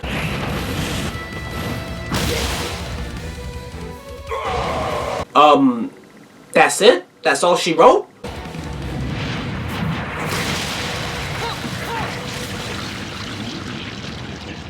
Oh shit! so it turns out on certain higher difficulties, you fight a new final boss called Master Core. On the difficulty I'm playing on, you fight this guy, Master Beast, that's his name. Then Master Edges, a bunch of swords. Then Master Shadow. Damn, Smash Bros is getting real philosophical here, telling us that the real enemy is the darkness inside of all of us. After you beat Master Shadow, you're basically done. You just gotta fight the Master Core itself, which doesn't attack. In fact, it doesn't do anything. You just gotta beat the shit out of it, and then you win. You beat Classic Mode. Wait, is that a Rayman trophy?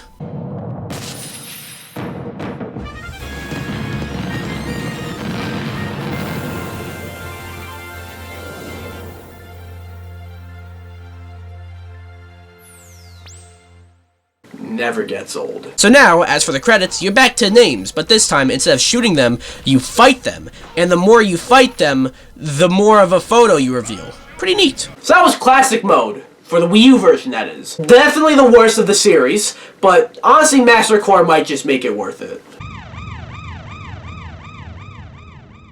Okay, let's go!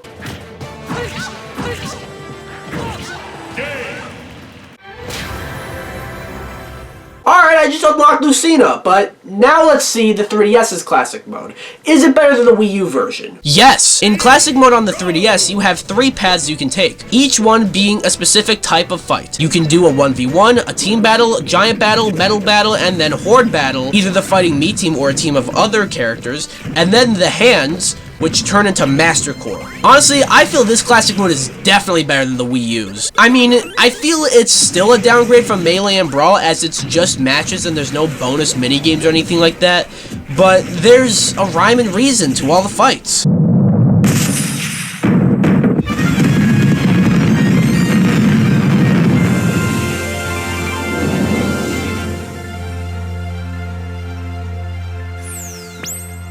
You already know what I'm about to say. Oh my god, is that a tree sparrow? 3, 2, 1, go! Oh, it's Falco. Okay, that makes sense. All skill, baby. One strange thing that Smash 4 does, though, is it gives you All-Star Mode from the get-go. While in, like, the other Smash games, you have to unlock all the characters in order to unlock All-Star Mode.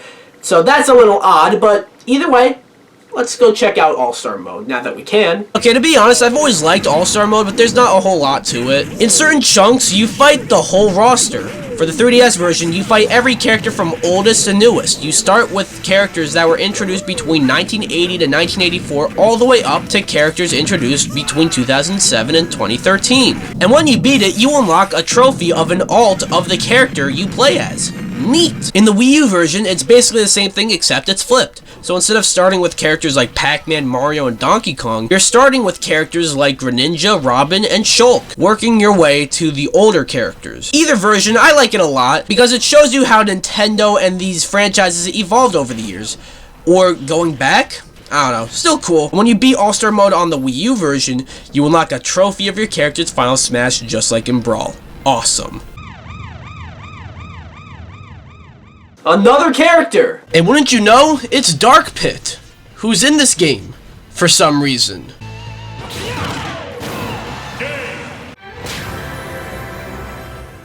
Well, that was easy. Let's take a look at Stadium. First up, Target Blast? Interesting. So this is the replacement for a target test, where instead of playing your character and breaking targets this time, you play your character, and it's Angry Birds. You got 3 stages of Target Blast. With each stage, the bomb gets bigger, and you need to hit the bomb to blow up the targets and maybe a custom item. It's pretty much the same thing between both versions of the game, and kinda lame to be honest.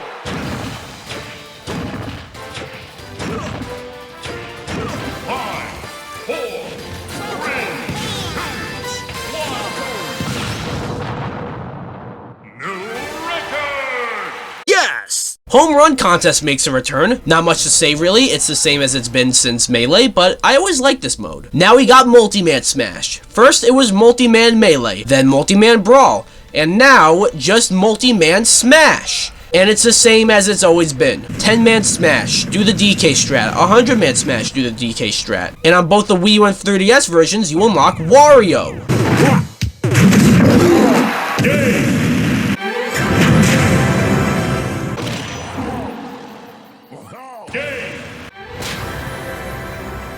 Why the fuck is Wario unlockable? 3-minute Smash, do the DK strat for 3 minutes. But there's no 15-minute Smash this time around, as it's been replaced with Rival Smash. This works just like the other modes, except you now have a rival or a CPU, and you have to kill as many enemies as you can before you die, but it has to be more than your rival. Not much else to it. Endless Smash and Cruel Smash. Fuck Cruel Smash! What's your deal with Cool Smash, DPX? Oh, Alan, what the fuck are you doing here? You thought I'd missed the big anniversary episode? Well, I mean, you missed most of it. We're like, what?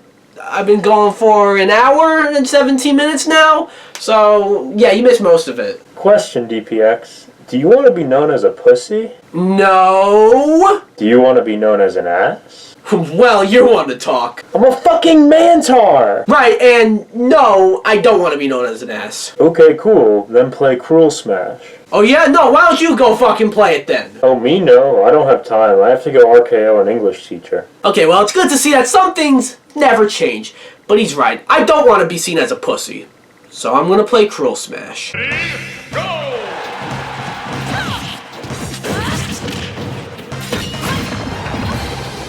Okay, so one enemy just SD'd. Does that count as a kill? Motherfucker! Fuck Cruel Smash! This mode sucks! Who wants to play this shit? This is so stupid! I fucking hate it! I'm not a pussy! I'm not a pussy! So it turns out by KOing one enemy in Cruel Smash, and by that I mean one enemy SDing, you unlock Duck Hunt.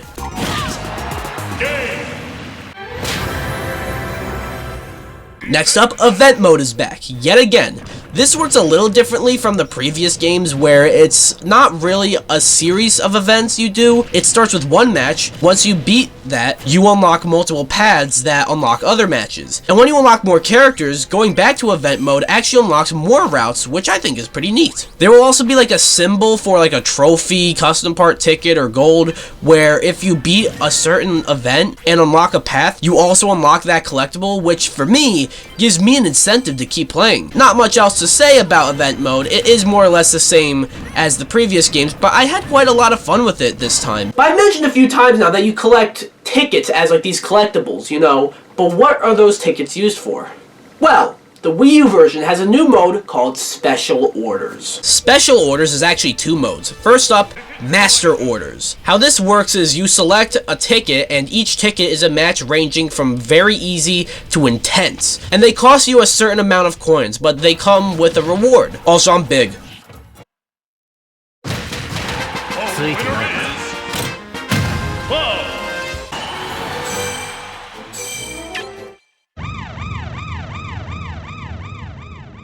Oh shit, is that the tree sparrow from earlier? 3, 2, 1, go! Fuck! Alright, so I'm chilling and playing another match, and oh look, I won.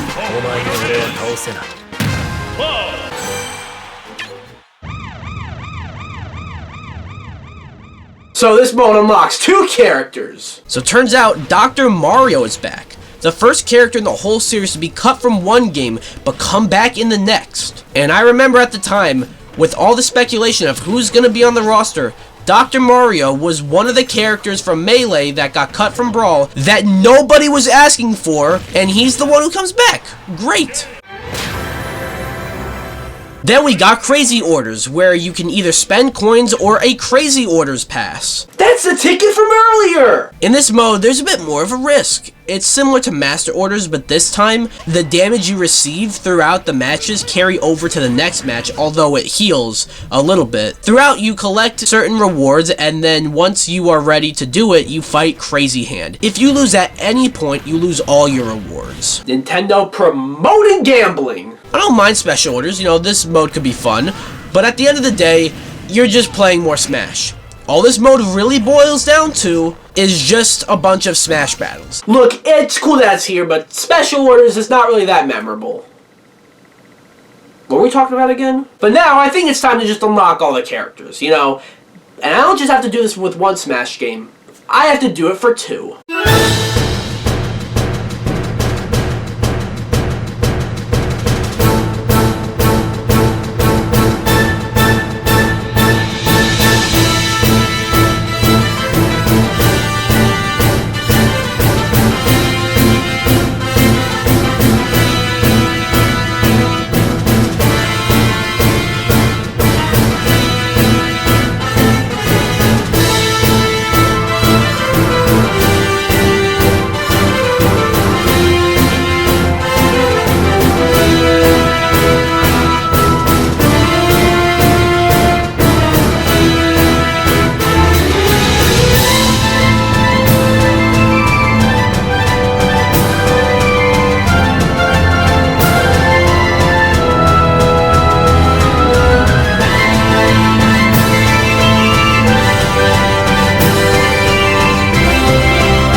Okay, now I've unlocked every character in the game, but not quite everybody. Because for the first time ever, you're in Smash! You! And me! I'm in Smash! Me! The me! Is in Smash. It was long overdue since Brawl, but Smash 4 finally added the Miis as playable characters, and 3 types: Mii Brawler, Mii Sword Fighter, and Mii Gunner. You get to customize them how you'd like, because they all get a selection of different moves to pick. They all got costumes, all pretty cool. By the way, I just want to say, going through these Miis on the Wii U, I noticed there was a Mii for Sephiroth. I've wanted this character in Smash since Smash 4. In addition to Mii Fighters being almost like your own custom character, you also get to customize the characters on the roster. I've been mentioning it throughout this playthrough, but the custom moves I've been unlocking are alternate moves for characters, and on the one hand, this is awesome. Being able to customize your character is just so cool, but the custom moves aren't that different. Like, most of them are, wow, look, it's the normal move, but this time it's bigger and slower. Or, wow, look, it's the normal move, but this time it's smaller and faster. And that's the only difference. The only 2 exceptions I can think of are Palutena and Mega Man, who sort of seem like they were built with custom moves in mind. Palutena especially, you can almost give her a whole new moveset, but then other characters just don't really get anything that interesting. I love that it's here. And I remember really wanting something like this in Smash, but I don't think it was executed in the best way. But now that I created my Miis, that, my friends, is every single character in this game. And why does the roster look like this? The top 2 rows being much bigger than the bottom 3 just looks weird. Like, this is a Smash roster, not a fucking souffle. How come Dr. Mario, Dark Pit, and Lucina are not with their respective series? Why are Game & Watch and Little Mac with the Mario characters? And I know they were added in later on, but why are the DLC characters from franchises already in the game not with their respective franchises? Oh wait, that's right, DLC! Smash 4 actually marked a huge milestone for the series, as it was the first Smash Bros. Game to have DLC, or really post-launch updates for that matter. I mentioned briefly that the hype was real for this game leading up to release, but it kept going after release. It started with Mewtwo, possibly the most popularly requested cut character from Melee to return. The way in which he was revealed was absolutely hype. And then Lucas soon followed, a character from Brawl that got cut from this game, but made it back through DLC. Then we got our boy Roy, probably right there with Mewtwo, being a fan favorite that many people wanted to see return. But that was probably Nintendo just testing the waters, seeing how people would react to DLC by bringing back characters from previous Smash games. But then, we got motherfucking Ryu from Street Fighter! The first time a third-party company got a second character in Smash, and Ryu was also very unique. He had like his own input commands and stuff like that, and even 2 Final Smashes. That's crazy. But if Ryu was hype, fucking Cloud Strife from Final Fantasy VII? This went to show that anyone could be in Smash, just as long as it's a video game character and not Waluigi, I guess. Then we got Corrin. Oh yeah, Corrin! Then we got Bayonetta. Listen, in a vacuum, Bayonetta is a really cool inclusion. This was a very out-of-left-field character from an M-rated game, for that matter, that people definitely had on their wish list, but it didn't seem like anyone actually thought she would make it in. But I never mentioned the Smash Bros. Fighter ballot, where people can cast their votes for a character they'd like to see added into Smash Bros. As DLC. Bayonetta was apparently the #1 voted character in the fighter ballot, but nobody really believed that because it just didn't seem to add up. Like, I remember the speculation scene at the time, and Bayonetta being the winner just did not seem right, but Sakurai pointed out that she won the vote in Europe. If it wasn't for you meddling Europeans. And apparently she was amongst the top 5 in North America, but Sakurai also made it clear that she won out of feasible options. What does that mean? Well, put a pin in that for now. But either way, it just didn't quite seem right that Bayonetta won the fighter ballot. And what didn't help was that Nintendo definitely had a vested interest in this franchise, so it definitely seemed like a character they would want to include. But either way, I'd say a cool addition. But why does Bayonetta trigger my gag reflexes? Well, there's no other way to put it.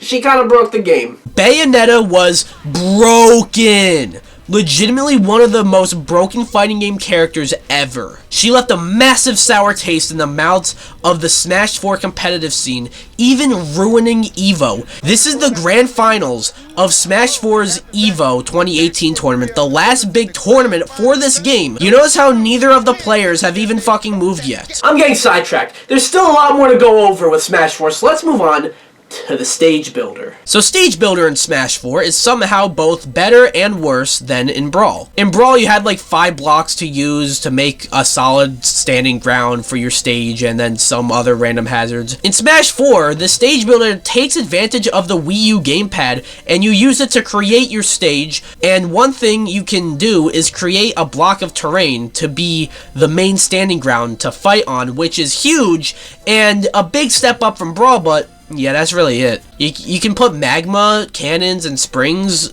on the stage, but that's all there is to it. How come Brawl and Smash 4's stage builders are just as lacking as each other, but for opposite reasons? How does that even happen? Whatever, it's all well and good. Let's check out the online.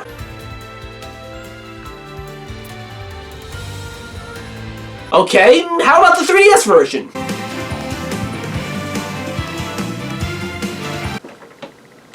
It do be like that. So yeah, in mid last year, the online servers for the 3DS and Wii U games were shut down, which means I can't play either version of Smash 4 online. It sucks, but I don't think I'm really missing out on anything, because how online worked was you can play for fun or for glory. For fun had you playing with 3 other random people with items on in any stage and all the casual stuff, and for glory only let you play with 2 stocks on Omega stages, and there was no in between.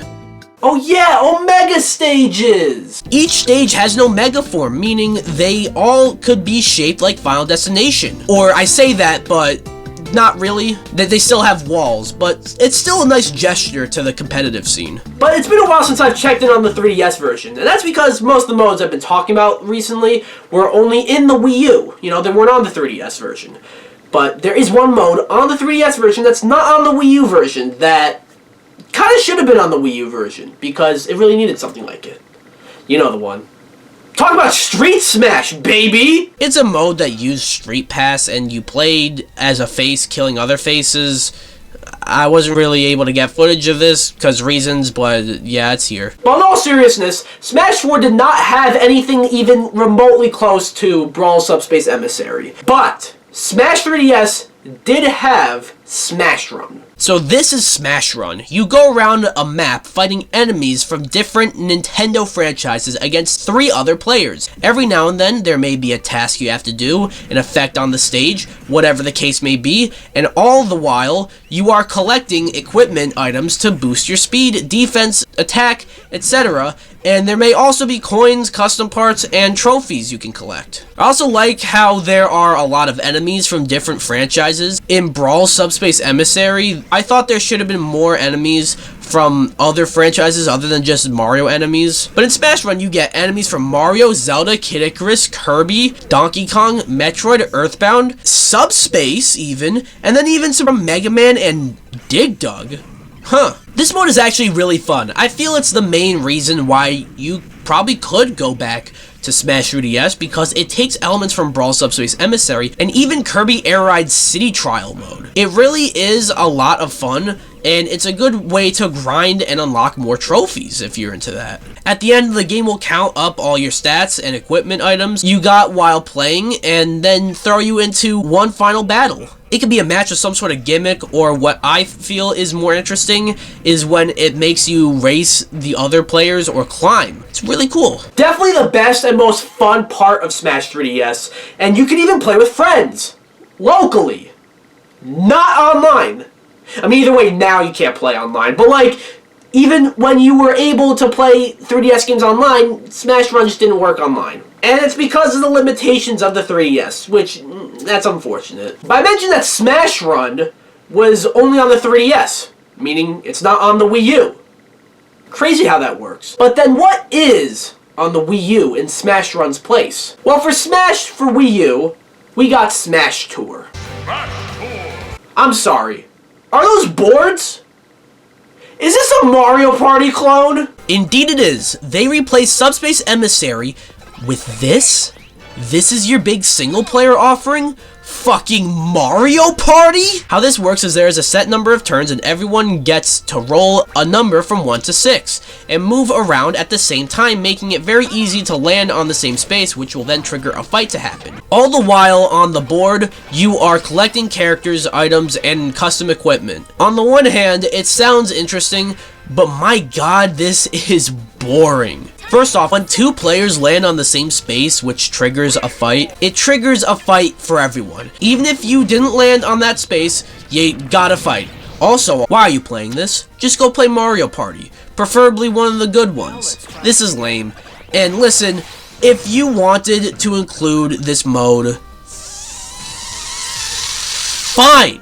But don't sit there and tell me that this is the replacement of Subspace Emissary. I understand not doing another big story mode like that, because it took a toll on Brawl's development, and also Nintendo don't like people uploading cutscenes to YouTube, which is really fucking stupid, but don't act like this is a suitable replacement. The end is pretty cool. After all turns are done, kinda like in Smash Run, the game counts up all the equipment items you got, and then puts you in a Smash battle where you play as every single character you've collected while playing Smash Tour. You might have noticed something about every single mode I've gone over in Smash 4, and it's that You can play as Robin in all of them. Classic mode, a hodgepodge of Smash battles. All-Star mode, chronological Smash battles. Event mode, multiple Smash battles. Master Orders, a series of Smash battles. Crazy Orders, a series of Smash battles with gambling involved.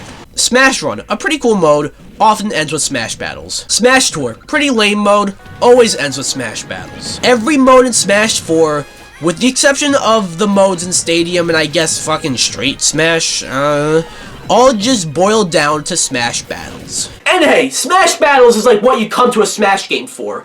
But in Smash 4, that's really all there is.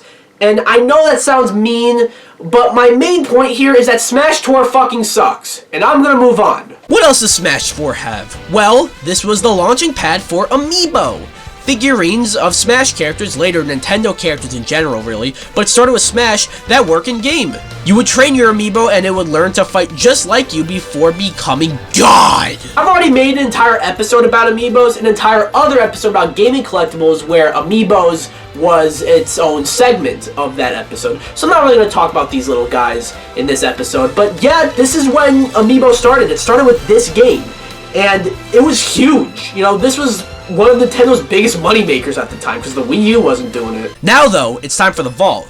There's actually one more mode I didn't mention yet, and that's Trophy Rush. How this works is you select a character and you put a certain amount of coins in which determines how much time you have, and you destroy boxes, but there is a fever meter. And when you fill up that fever meter, a bunch of boxes with coins, trophies, and custom parts start falling, and you just gotta beat them up to collect those things. It's actually really fun, but to be fair, there's not much to it. I did kind of just describe the whole thing to you. There's also a trophy shop, which is neat. You get to use the coins you collect throughout the game to buy some trophies. On the 3DS version, you actually have the option between using the in-game coins or play coins. Remember those? The Wii U version, though, you just have the in-game coins. Play coins weren't a thing on the Wii U. And now, it's trophy time. The 3DS version has trophies mostly from handheld games, and the Wii U version has trophies mostly from home console games. I guess that's cool, if a little superficial, all things considered, but these trophies are, they're kind of lame. I mean, don't get me wrong, they are fun collectibles, but I think the novelty wore off after 3 games. Sure, reading the origin behind these characters is still fun, and I think that it still makes Smash feel all the more like a crossover, and hell yeah, the Wii U and 3DS versions have trophies of third-party characters like Rayman and Commander Video from Bit Trip, but these trophies are just renders on a stand. Not to mention, it teases us. Don't do that to me. You know that's my main from Brawl. What else is cool is in the Wii U version, you get to display the trophies in their own trophy boxes. I mean, there's not much else to it, but it's neat. You can tell these boxes are not finished, though. As for other stuff in the vault, there's replays. Check out how this match ended. Pretty funny, right? And then My Music has returned. It's the same as Brawl, but this time, the music on display absolutely dwarfs Brawl. Like, wow. There is a lot of music in this game, and the remixes go crazy. Unfortunately, Final Fantasy only gets 2 songs. Real shame. And lastly, masterpieces are back.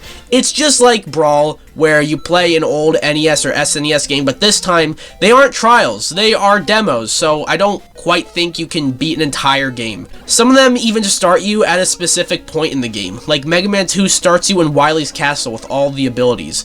Wasn't expecting that. And that is basically everything there is to Smash 4. But you remember how all this started? I'm not just like Smash 4. I'm talking about this channel. You know how this started? It started back in January 2015 with me playing Classic Mode in Super Smash Bros. For Wii U as Mr. Game & Watch.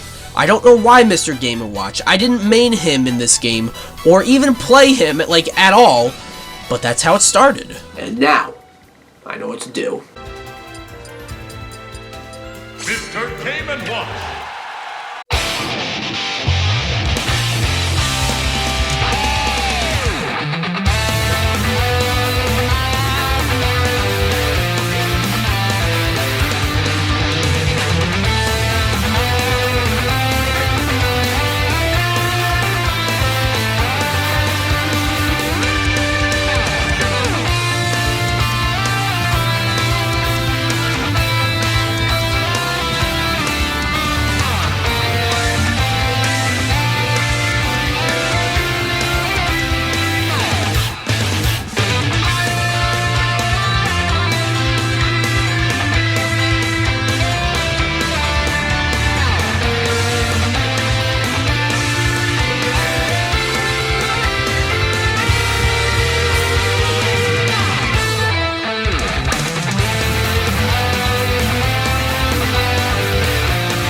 there we go. 10 years in the making. Now, overall, final thoughts on Smash 4. It's a little complicated. How do I even begin to talk about this game as a whole? Do I talk about each version individually? Do I talk about both of them as one? I don't know. What I will say though is that the 3DS is very pleasant. It helps Smash 4 as a whole stand out because it's the first game to be portable. But that kind of held the Wii U version back on a technical aspect. But aside from that, Smash 4 has a lot of milestones for the series. It was the first to be portable, as I said. The first to be released on 2 systems. The first to have post-launch support. The first to have these big blockbuster reveal trailers. The Wii U version was the first game in the series to be in HD. It has a massive roster that might not seem impressive now, but certainly was at the time. Has an insane amount of music in the game. Trophies bringing in more franchises, including third-party ones not in the game otherwise. But all this is either not as great as it sounds, or has been completely outdone by the next game. So Smash 4 might just be the Smash game that has aged the worst. And a game aging badly doesn't just mean, oh, that looks funny, or, oh, this game plays a little weird. It could also mean, for whatever reason, this game is very hard to go back to. And with a follow-up that does everything that this game does but better, on a console that people are still playing versus a console that nobody bought when it was coming out, and a handheld that you may or may not want to go back to, what reason do you really have to go back and play Smash 4? Nostalgia? I alluded to this earlier, but my god, the hype train with this game was unlike anything I had ever experienced. It was pretty much a formality. Wake up in the morning, get ready for school, but check that Smash website because there might be a character, maybe even a new one. And when I finally got this game, I fell in love with it. I played the shit out of this game. Hell, I even remember writing an essay about it in middle school. I'm not kidding, I actually did that. I think I got an A. It was like 10 years ago, I don't really remember. Sure, it's been outdone by the follow-up, and yeah, most of what's in this game is held back by the less powerful version of the two, or there just isn't much to it otherwise, but I will always have love and a soft spot for Smash 4. After all, it made me want to start this channel. And although it may be on the lower end when ranking all the Smash games, and many things about this game may be forgettable, what isn't forgettable is how much I played this game and what it really meant to me. That being said, I am gonna move on from Smash 4 and just completely forget about it and move on to the next game.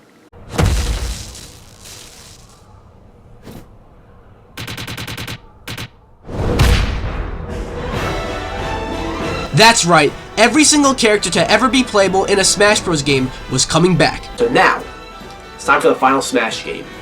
In this marathon, in this big-ass video, Super Smash Bros. Ultimate. So we start with another intro. Cool. And I don't really want to play this one because it has a song that will always get me claimed, but I will say it's a significant step up from Smash for Wii U's intro. It's still not as good as Brawl's or even Melee's because those felt like mini movies showcasing you everything that the game had to offer, but this still feels like a big event, the celebration that Super Smash Bros. Is. Also, I have all the DLC in the game, so when booting up a new save, you get bombarded just like how you did in Smash 4. Don't worry, I'll talk about the DLC later, but just like in Smash 4, yeah, it's just gonna be there. Deal with it. And wow, can I just say that this menu and the UI is much better than Smash 4's. First off, it seems different from Brawl's. Smash 4 just took the exact same type of layout and sound effects as Brawl, but this game does it differently and it's no longer a jumbled mess. Going to select Smash is a little different this time, as the first thing that pops up when you select it is rule sets. That's right, in previous games it just booted you right to the roster and then you just make up your own rule set on the fly from there, but this time you get to go in with your own preloaded rule set. In addition, you get a final Smash meter. How cool is that? There's spirits, which I'll talk about later. Stage morph is an option where you can have one stage transform into another stage mid-match. You can turn off stage hazards. How did it take this long for this to be implemented? And also, how did it take this long for me to mention that? And you can even name the rule set. But I just type a random letter on the keyboard and pick the first word I see pop up on the top. So I just end up with a name like, I don't know, Reserved Finance. You also get to select your stage before your character this time, which took a bit of getting used to, but I actually really like that. But wow, look at these stages. There's so many. I'm sorry, I've just been talking so much before I've even gotten to the roster, but you know the drill by now. And this is kind of the starting roster. Just remove the 12 DLC characters and you only start with 8 characters and unlock the rest, which is insane. But it's not just any 8 characters, it's Mario, Donkey Kong, Link, Samus, Yoshi, Kirby, Fox, and Pikachu. The original 8 of the series. Every other character in the game, even the original 4 unlockables from the original game, are all unlockable in this game. As for who I'm going to play, well, I want to save the DLC characters for a bit later despite 2 of them being my mains, but it's only fair that I start with a character like Fox.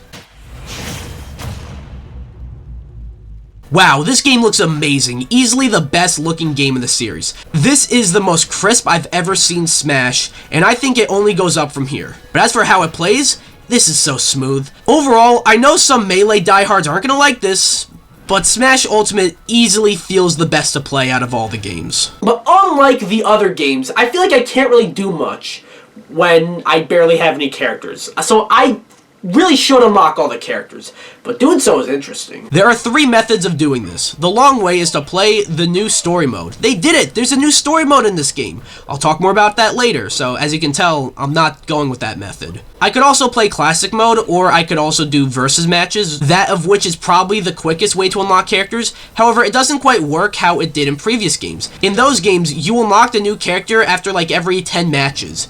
In Ultimate, it's a little different as the game calculates how much you are actually playing the game. Like legitimately moving around, doing moves, attacking, not just standing there. And after a certain amount of time, you unlock a character. And to speed up the process, you can quit the game, reopen it, do a one-stock match, SD, and then you get to unlock a new character because doing so resets the timer. As you see, I was able to unlock Ness and Zelda, but the thing is, this method isn't the most reliable as I tried it again and nothing happened. So I need more playtime before I can really do this method. And one way to help me unlock characters and add more playtime is actually classic mode, so I guess I'll play classic mode. Just like the first game, I'm gonna do classic mode as Mario. So this classic mode might just be the best in the series, definitely a step up from Smash for Wii U's, but it might just be better than all the other ones because each character's classic mode has an ongoing theme. With Mario, it seems like a gauntlet of OG Nintendo characters in Smash. What I mean is like you start with Zelda characters, then you fight Kirby characters, then Donkey Kong characters, then Pokemon, then Fire Emblem, then the Koopalings, then a bonus stage. Holy shit, I didn't even realize there were no bonus games in the last game's classic mode. Man, Smash 4's classic mode really did suck. This is pretty cool. It's a race, and if you don't go fast enough, you'll die. And you can collect these things. Don't really know what they are, but still, this is pretty cool. And then the final boss, Bowser. Talk about anticlimactic. I mean, like, what the fuck was that? Oh shit! That's right, in Smash Ultimate, some characters don't fight the hands in their classic mode. As you see with Mario, he fights Giga Bowser. Awesome! I love it! Yeah! Then you shoot names, but now it's like a shoot 'em up, and just like the rest of classic mode, this is probably the best version of this part of classic mode. I'm not retaking that. Then I unlock a Mario a spirit. I'll talk more about that later. After doing that, I unlock Sonic. I then closed and reopened the game to unlock Bowser, but then tried it again and nothing happened. So I'm gonna take a look at some other Smash modes. Smash Ultimate introduces Squad Strike. How this mode works is you can have teams of 3 or 5 characters, and it's an elimination. The closest thing Smash has to a tag mode.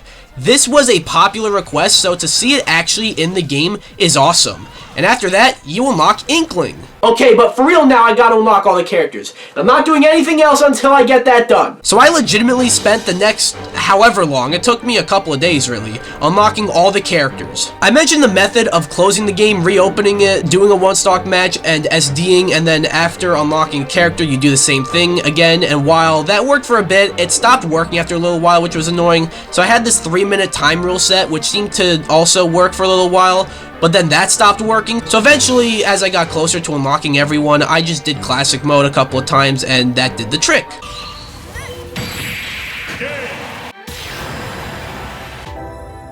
There it is, I've unlocked every character. But actually, the roster isn't quite complete yet. Just like in Smash 4, the Miis are back. And it's still the Brawler, Sword Fighter, and Gunner. Their proportions have changed, so they are much bigger this time, and they are voiced. But then the costumes. We got a lot of DLC Mii costumes like Cuphead, Dante from Devil May Cry, Vault Boy from Fallout, Doomslayer, and even motherfucking Sans? And this is the final Smash Ultimate roster. This is absolutely huge. This truly is the ultimate Smash game. I mean, you got every character to ever be in the series before back. Clones are officially categorized as Echo Fighters, allowing us to get more characters like Daisy, Dark Samus, Ken, and my boy Chrom, and even some longtime fan requests like King K. Rool, Ridley, the Belmonts, Banjo-Kazooie, and Sora. Oh, that reminds me. Just like Smash 4, Smash Ultimate had DLC, and a lot of it. It started with Piranha Plant, a grunt enemy that does nothing but come out of a pipe and go back in. Plant wasn't really like a part of the Fighter's Pass, you know, with everyone else, but he is a DLC character, so yeah, I'm lumping him in here. The Fighter's Pass, though, really started with Joker from Persona 5. Really out of left field, and nobody thought it was gonna happen, and this was the first DLC character we got aside from Piranha Plant, so that really set the tone for the rest of the DLC. Then we got the hero from Dragon Quest. Makes a lot of sense. Might not be that exciting for Western audiences, but this is big in Japan. And also, Hero is really funny. Banjo and Kazooie, this is huge because we never thought Banjo-Kazooie would ever be in Smash because of the whole thing with Rare and Microsoft and all that. But this was amazing. Then we got Terry from Fatal Fury. Pretty neat addition. Fatal Fury is not the most well-known fighting game, but seeing this representation in Smash was cool, and Terry actually ended up being one of my mains. Then we got Byleth. Okay, Byleth is a pretty cool character when you actually play as them, but among the characters in the Fighter's Pass, sticks out like a sore thumb. But then we got a second Fighter's Pass that kicked off with Mid from ARMS, making both ARMS fans happy, yay! And Steve from Minecraft? Absolutely mind-blowing. This was so big, it literally broke Twitter. Like, Twitter was like legitimately down for a bit when this happened. But not only did Steve break Twitter, to a lesser extent, he also kind of broke the game. Then Sephiroth, perhaps giving us the best newcomer trailer ever, and also becoming one of my mains. Then Pyra and Mythra, cool. Some people like this one, but for different reasons. Then Kazuya from Tekken. Don't really know why it took this long to get a second Bandai Namco character in the game, seeing how they helped develop it, but still, Kazuya is cool, and just like Steve, but to a lesser extent, also kind of broke the game. And then finally, Sora from Kingdom Hearts. I'll admit, I never actually thought this was gonna happen. It just didn't seem likely, and I'm not quite sure if I even ever really wanted it to happen. But after seeing it happen, it hit me. Sora is the perfect character to end Smash. Also, I mentioned earlier that Bayonetta was the #1 vote in the fighter ballot. Out of feasible options? Well, feasible options referred to characters who they were able to get in at that moment in time. There were other characters that beat her in the ballot but weren't as easy to get in. And with that, it was revealed that Sora was actually the overall winner of the fighter ballot for Smash 4. But because Nintendo and Sakurai had to negotiate with Square Enix and even Disney to get him in, it took quite a while for Sora's inclusion to actually materialize. But with that information, I can't think of a better character to be the final Smash DLC fighter than Sora.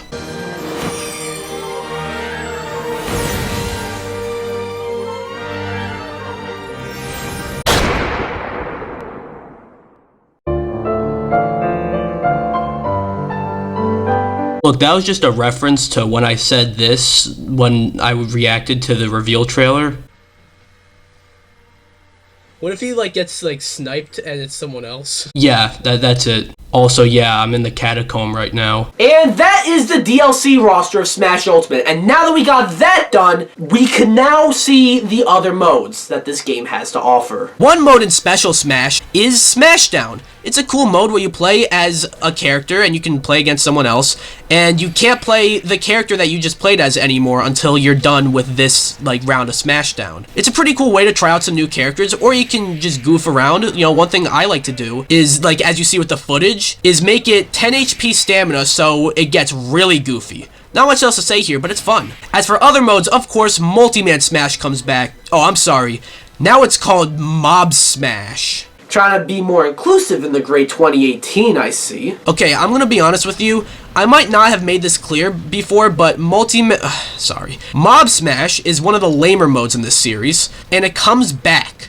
but there's less modes within this mode. Now you just have Century Smash, which is 100-man Smash, renamed for inclusivity reasons, I guess. But this time, it's way worse than in the other games because the fucking CPUs just stand there. They don't do anything, so now the DK strat doesn't really work like it used to. Additionally, there is now All-Star Smash. This combines multi-man and All-Star mode because there is no proper All-Star mode. Maybe I should be a bit more upset, but they did have to make some sacrifices to bring back every single character from the franchise, so I think it's a fair trade. Basically, All-Star Smash is multi-man, but instead of Mii's, it's every character in the game.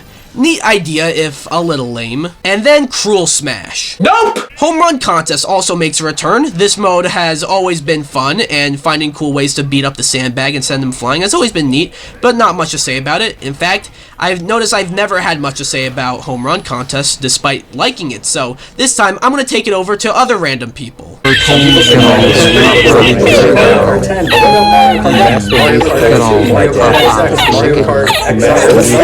Alright, that's enough, guys. Thanks for stopping by. Stage Builder also makes a return, and they finally got it right. Smash 4's Stage Builder felt like it fixed some of Brawl's issues while also creating some issues of its own. But with Ultimate Stage Builder, you have a lot more features and tools to get way more creative than before. It's really cool, even if it led to some cursed stuff. Okay, but now, since we're on the Switch, not the Wii, not the Wii U, not the 3DS, the Switch. Let's check out the online. Finally, it works! But does it? So how Smash Ultimate Online works is you have Smash, Online Tourney, Spectate, and Shared Content. Smash is the normal Smash mode, but this time, online! You also have preferred rules, so you have your own rule set, kinda like an offline Smash, and the game is supposed to match you into other players with the same, or at least similar rule sets as you. Supposed to. Yeah, if there's anything about Smash Ultimate that has been consistently criticized since it's launched, it's the online. When the game first launched, there were many issues, and there still are. For example, loading takes way too long, you can't taunt, preferred rules weren't always reliable, you can't change your characters in between rematches, and disconnects up the ass. A lot of the things I named got better over time, most notably the preferred rules usually actually gives you the rule set you asked for, but you are paying for online for the Switch, and Smash Ultimate just does not do it. Definitely the weakest part of Smash Ultimate. As for other things online, there's Spectate.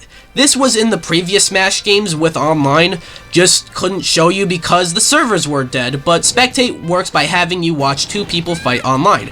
Pretty cool. But there's one more thing that Smash Ultimate Online has to offer. I'm a little afraid to open it up, but it's shared content. How this works is it's almost like a social media platform where people can post replays, videos, which I didn't mention, but you can edit replays into videos. You can post Mii fighters and stages to shared content, and other users can download them. That's all well and good, but this shit gets cursed.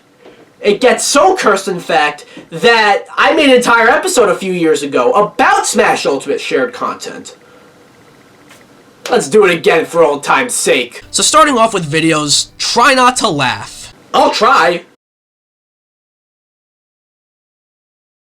Yeah, that's what I'm saying.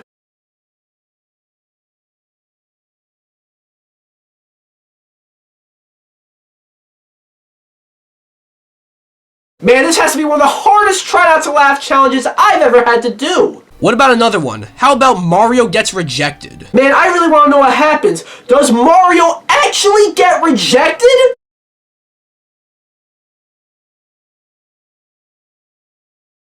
I don't understand. Does Mario get rejected? Why does it look like Peach is proposing?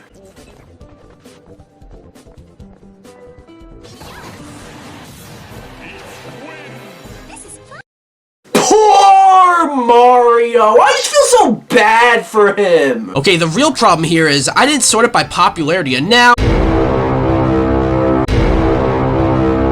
Yep, there it is. That's shared content for you. Now we got Mii's, and sorting it by popularity, number 1 is Curious George. Okay. And we also got Astrobot, Peter Griffin and Queso and Mr. Beast and Chill Guy and Snoop Dogg and Obama and Trump and Jack Black and Biden. Man, what happened to the Mii's on shared content? How come they're not cursed anymore? Now we got the stages. Sorting them by popularity, the number 1 is 8-player Tetris. Neat idea, and I've always wanted a Tetris stage in Smash. But once the blocks fall, I have no idea how you're supposed to fight on this stage. Next up, we have the McDonald's. It's honestly, I guess, very well done. I mean, it looks accurate to the McDonald's, but yeah, it's the McDonald's. I'm a little disappointed in shared content. You know, it's not as cursed as I was expecting, not even as bad as I looked in 2022, you know? Just gonna move on, pretend this never happened. But what's this? Spirits? Because they've been all over this game.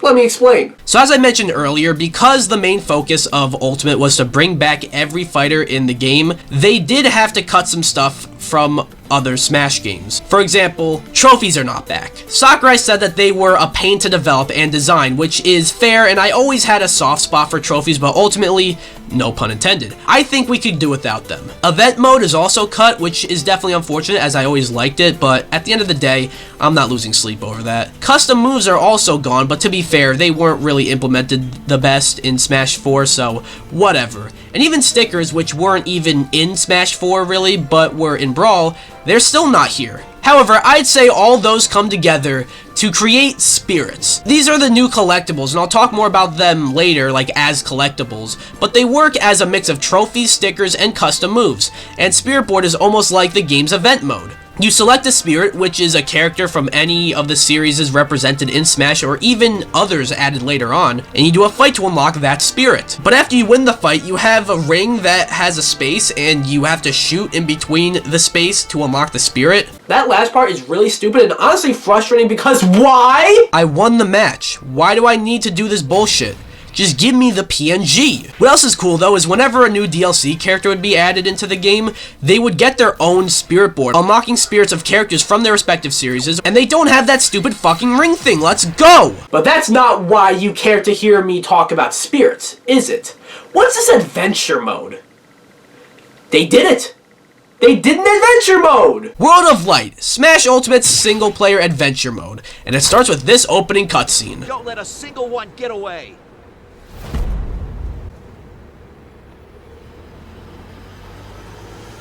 We'll each need to take down about 10.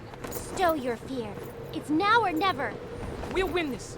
I know we will. Alright, they seem pretty confident. Let's see what happens!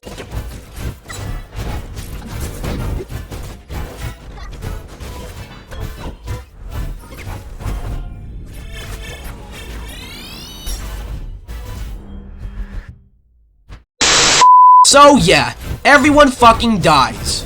Except Kirby, that's Sakurai's boy, he can't kill him off. So what this mode is basically the evil Galeem, who's like the Lord of the Light, has turned every Nintendo character into a spirit, and you start with Kirby and unlock everyone, including the rest of the original 8. Even the DLC you can't use right away. Although you do get Mario really early, but still, this means that Kirby is the only character in Smash Bros. History to never be unlockable. Think about that. This is actually a way, as I mentioned earlier, to unlock every character in the game, but you know, it's the slow method. So pretty much throughout the mode, you play spirit battles similar to those from the Spirit Board, but this time on a giant map. And man, these maps look so cool. There's even a skill tree.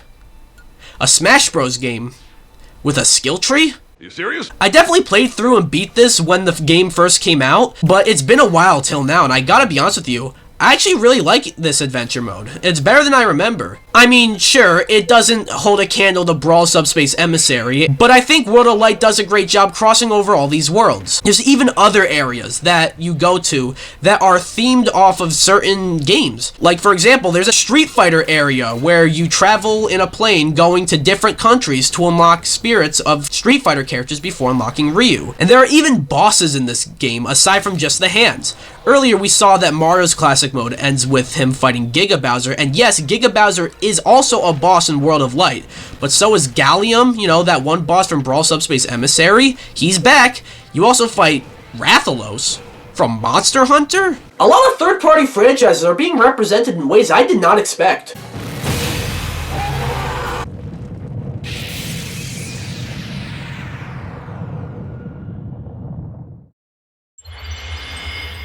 Oh shit, I get to fight Galeem! Well, before I do that, Master Hand is in my way, so I gotta fight him, and now I fight Galeem. Man, can I just say that Galeem is really fun, but surprisingly rather easy? You'd figure he's the final boss, the main villain of the game, but nah, he's just kinda easy.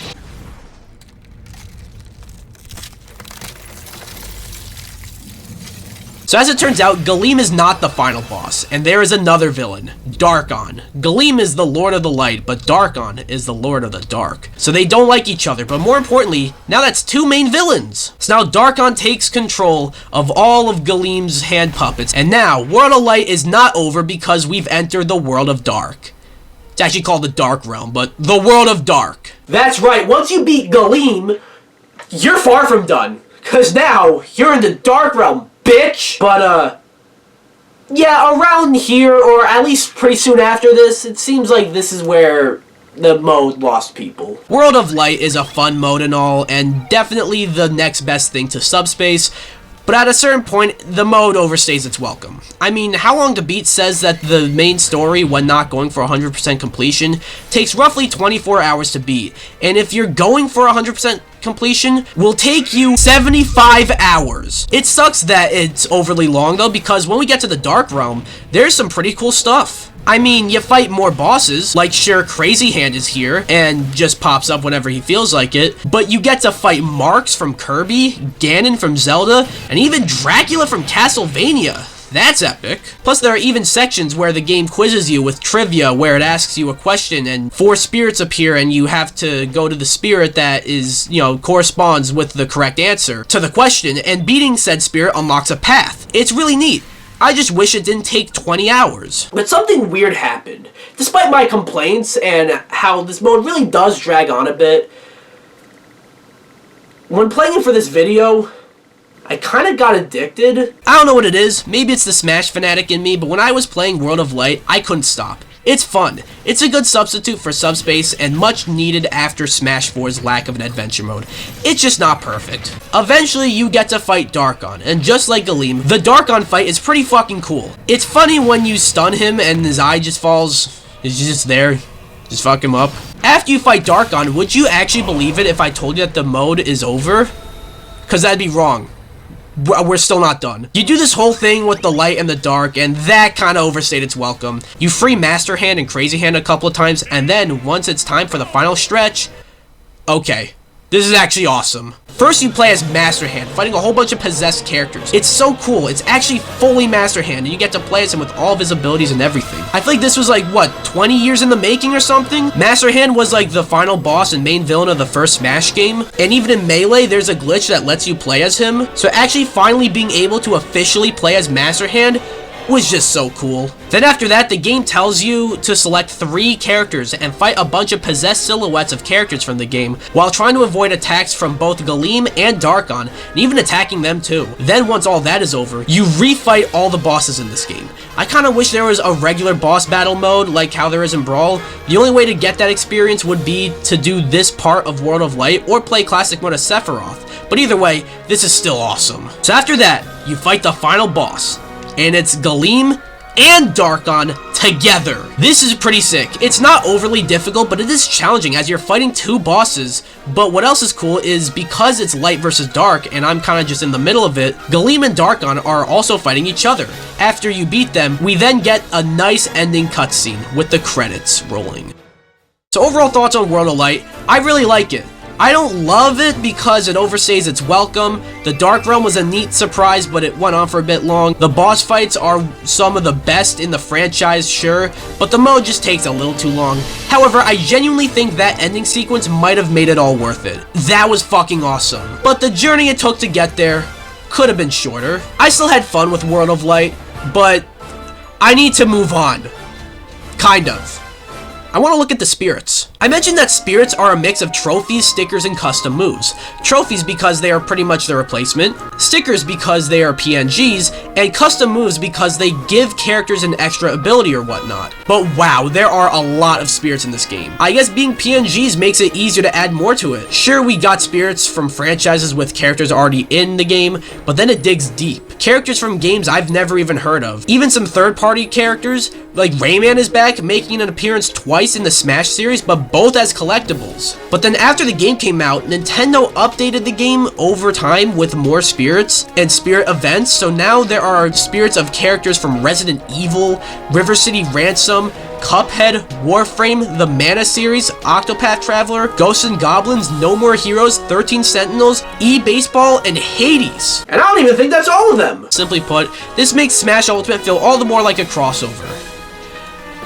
But there is one major issue that makes it rather pointless to look at the spirits. You know how with the trophies, each of them had a little description and history lesson on the character or item or stage or whatever that made Smash feel all the more like a gaming encyclopedia? Yeah, spirits don't have that. I understand it's mostly information I already know or stuff that I'll look at once and never again, but I feel like spirits need something like that more than maybe even trophies did, because here, you're just looking at a PNG. It's ultimately, there it is again, not that big of a deal, and spirits are used for way more than just looking at them, but still, I would have liked a little something. Anyways, aside from that, did you know that Smash Ultimate actually isn't a video game? Yeah, really. It's a $60 music player with a free game inside! I mentioned that Brawl had a lot of music. I mentioned that Smash 4 dwarfs Brawl's music. But Ultimate? Holy shit.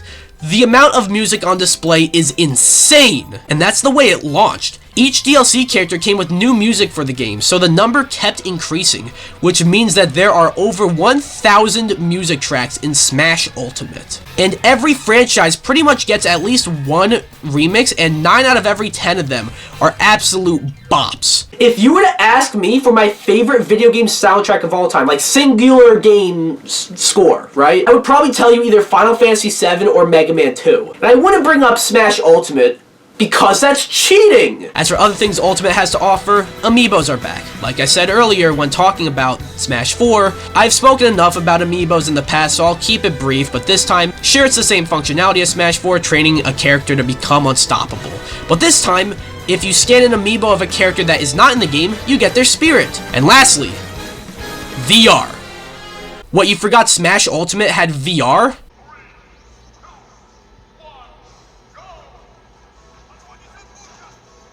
I don't blame you. And that's it for Smash Ultimate. And, are you really gonna ask for my opinion? Look, you guys already know that I fucking love this game. It's the Smash game I've always wanted, and aside from the online, it's pretty much everything I could have ever asked for. Even after playing it for 6 years, really 3 years since the DLC, I still can never get enough. This roster is unbelievable. The stages are unbelievable. The music is unbelievable. The gameplay is unbelievable. World of Light is good. Spirits are decent. Classic mode is the best it's ever been. The visuals are out of this world. Simply put, this game truly lives up to the name of Super Smash Bros. Ultimate. And yes, is my favorite game of all time. So yeah, are you peeved that I cut my summary for Ultimate short? Well, newsflash, this is like the 372nd time I've gushed about this game on this channel over the course of 10 years. I mean, it wasn't Ultimate for 10 years, because that game hasn't been out for 10 years, but still. I've been gushing about Smash for the course of 10 years now. And if it wasn't for Smash, would I be sitting here in front of all of you, saying a bunch of shit? Probably not. But before I go, I feel like raising a question. What is it about Super Smash Bros? That's it. That's the question. What is it about this game? Why do I love it so much and hold it in such high regard? Why am I still playing Ultimate 6 years after it came out? And how come whenever a new Smash character gets announced, people lose their goddamn minds? Well, I answered that question, specifically the last one, back in 2020 with a video essay of my own about the Smash series, but why do I love this game? After all, I don't just play Smash, I play a lot of games. Enough games to where people will say, wait a minute, a Smash player playing other games? Something's fishy here. And I thought about this for years, and I figured it out. Super Smash Bros. Is everything I love about video games. You turn it on, get immediately sucked into this world, and fall in love with the characters, except Smash is filled with characters that you are already in love with, and all of them are. Characters you would never expect to see in the same game, and it's a blast with friends. A game that truly, for me, never gets old. And although making Smash content did get old, doing it once in a while feels oh so good. But aside from that, Smash is a game that can bring people together. It's a hall of fame of video game characters and Min, a lineup you can't get anywhere else with gameplay that keeps you coming back. And yes, I've been playing Smash Ultimate since December of 2018, and since then, I've rarely, if ever, gone back to Smash 64, Melee, Brawl, 3DS, or Wii U. In fact, for some of those games, this video was my first time playing those games in years. But booting them back up after all this time was like reconnecting with an old friend. Sure, you might have stopped talking for a while, but once you link back up, it's like you've never lost touch. That's what Smash is to me. A metaphorical friend that I can never lose touch with. A game that I felt I could always turn to if and when I needed it. And because of that, I have this YouTube channel, and have had it for 10 years. And who knows, maybe I helped some of you escape reality, like Smash at times helped me. It's been confirmed that Masahiro Sakurai started development on a new game of his, and the easy money bet is, a new Smash Bros. Game. And while yes, that's definitely exciting, I should know, but I'm a bit concerned about the future of this series. Like, how do you continue after Ultimate? What do you even do? But one thing is for sure, if it's even half as good as the best games in this series, then I'm sure it's more than worthy of this franchise. And if not, I still have the other Smash games to go back to, and the memories that came with them. Thank you for watching me glaze this series for the past hour or two or whatever. Nah. Thank you for watching me for the past 10 years. And here's to many more. Have a good one.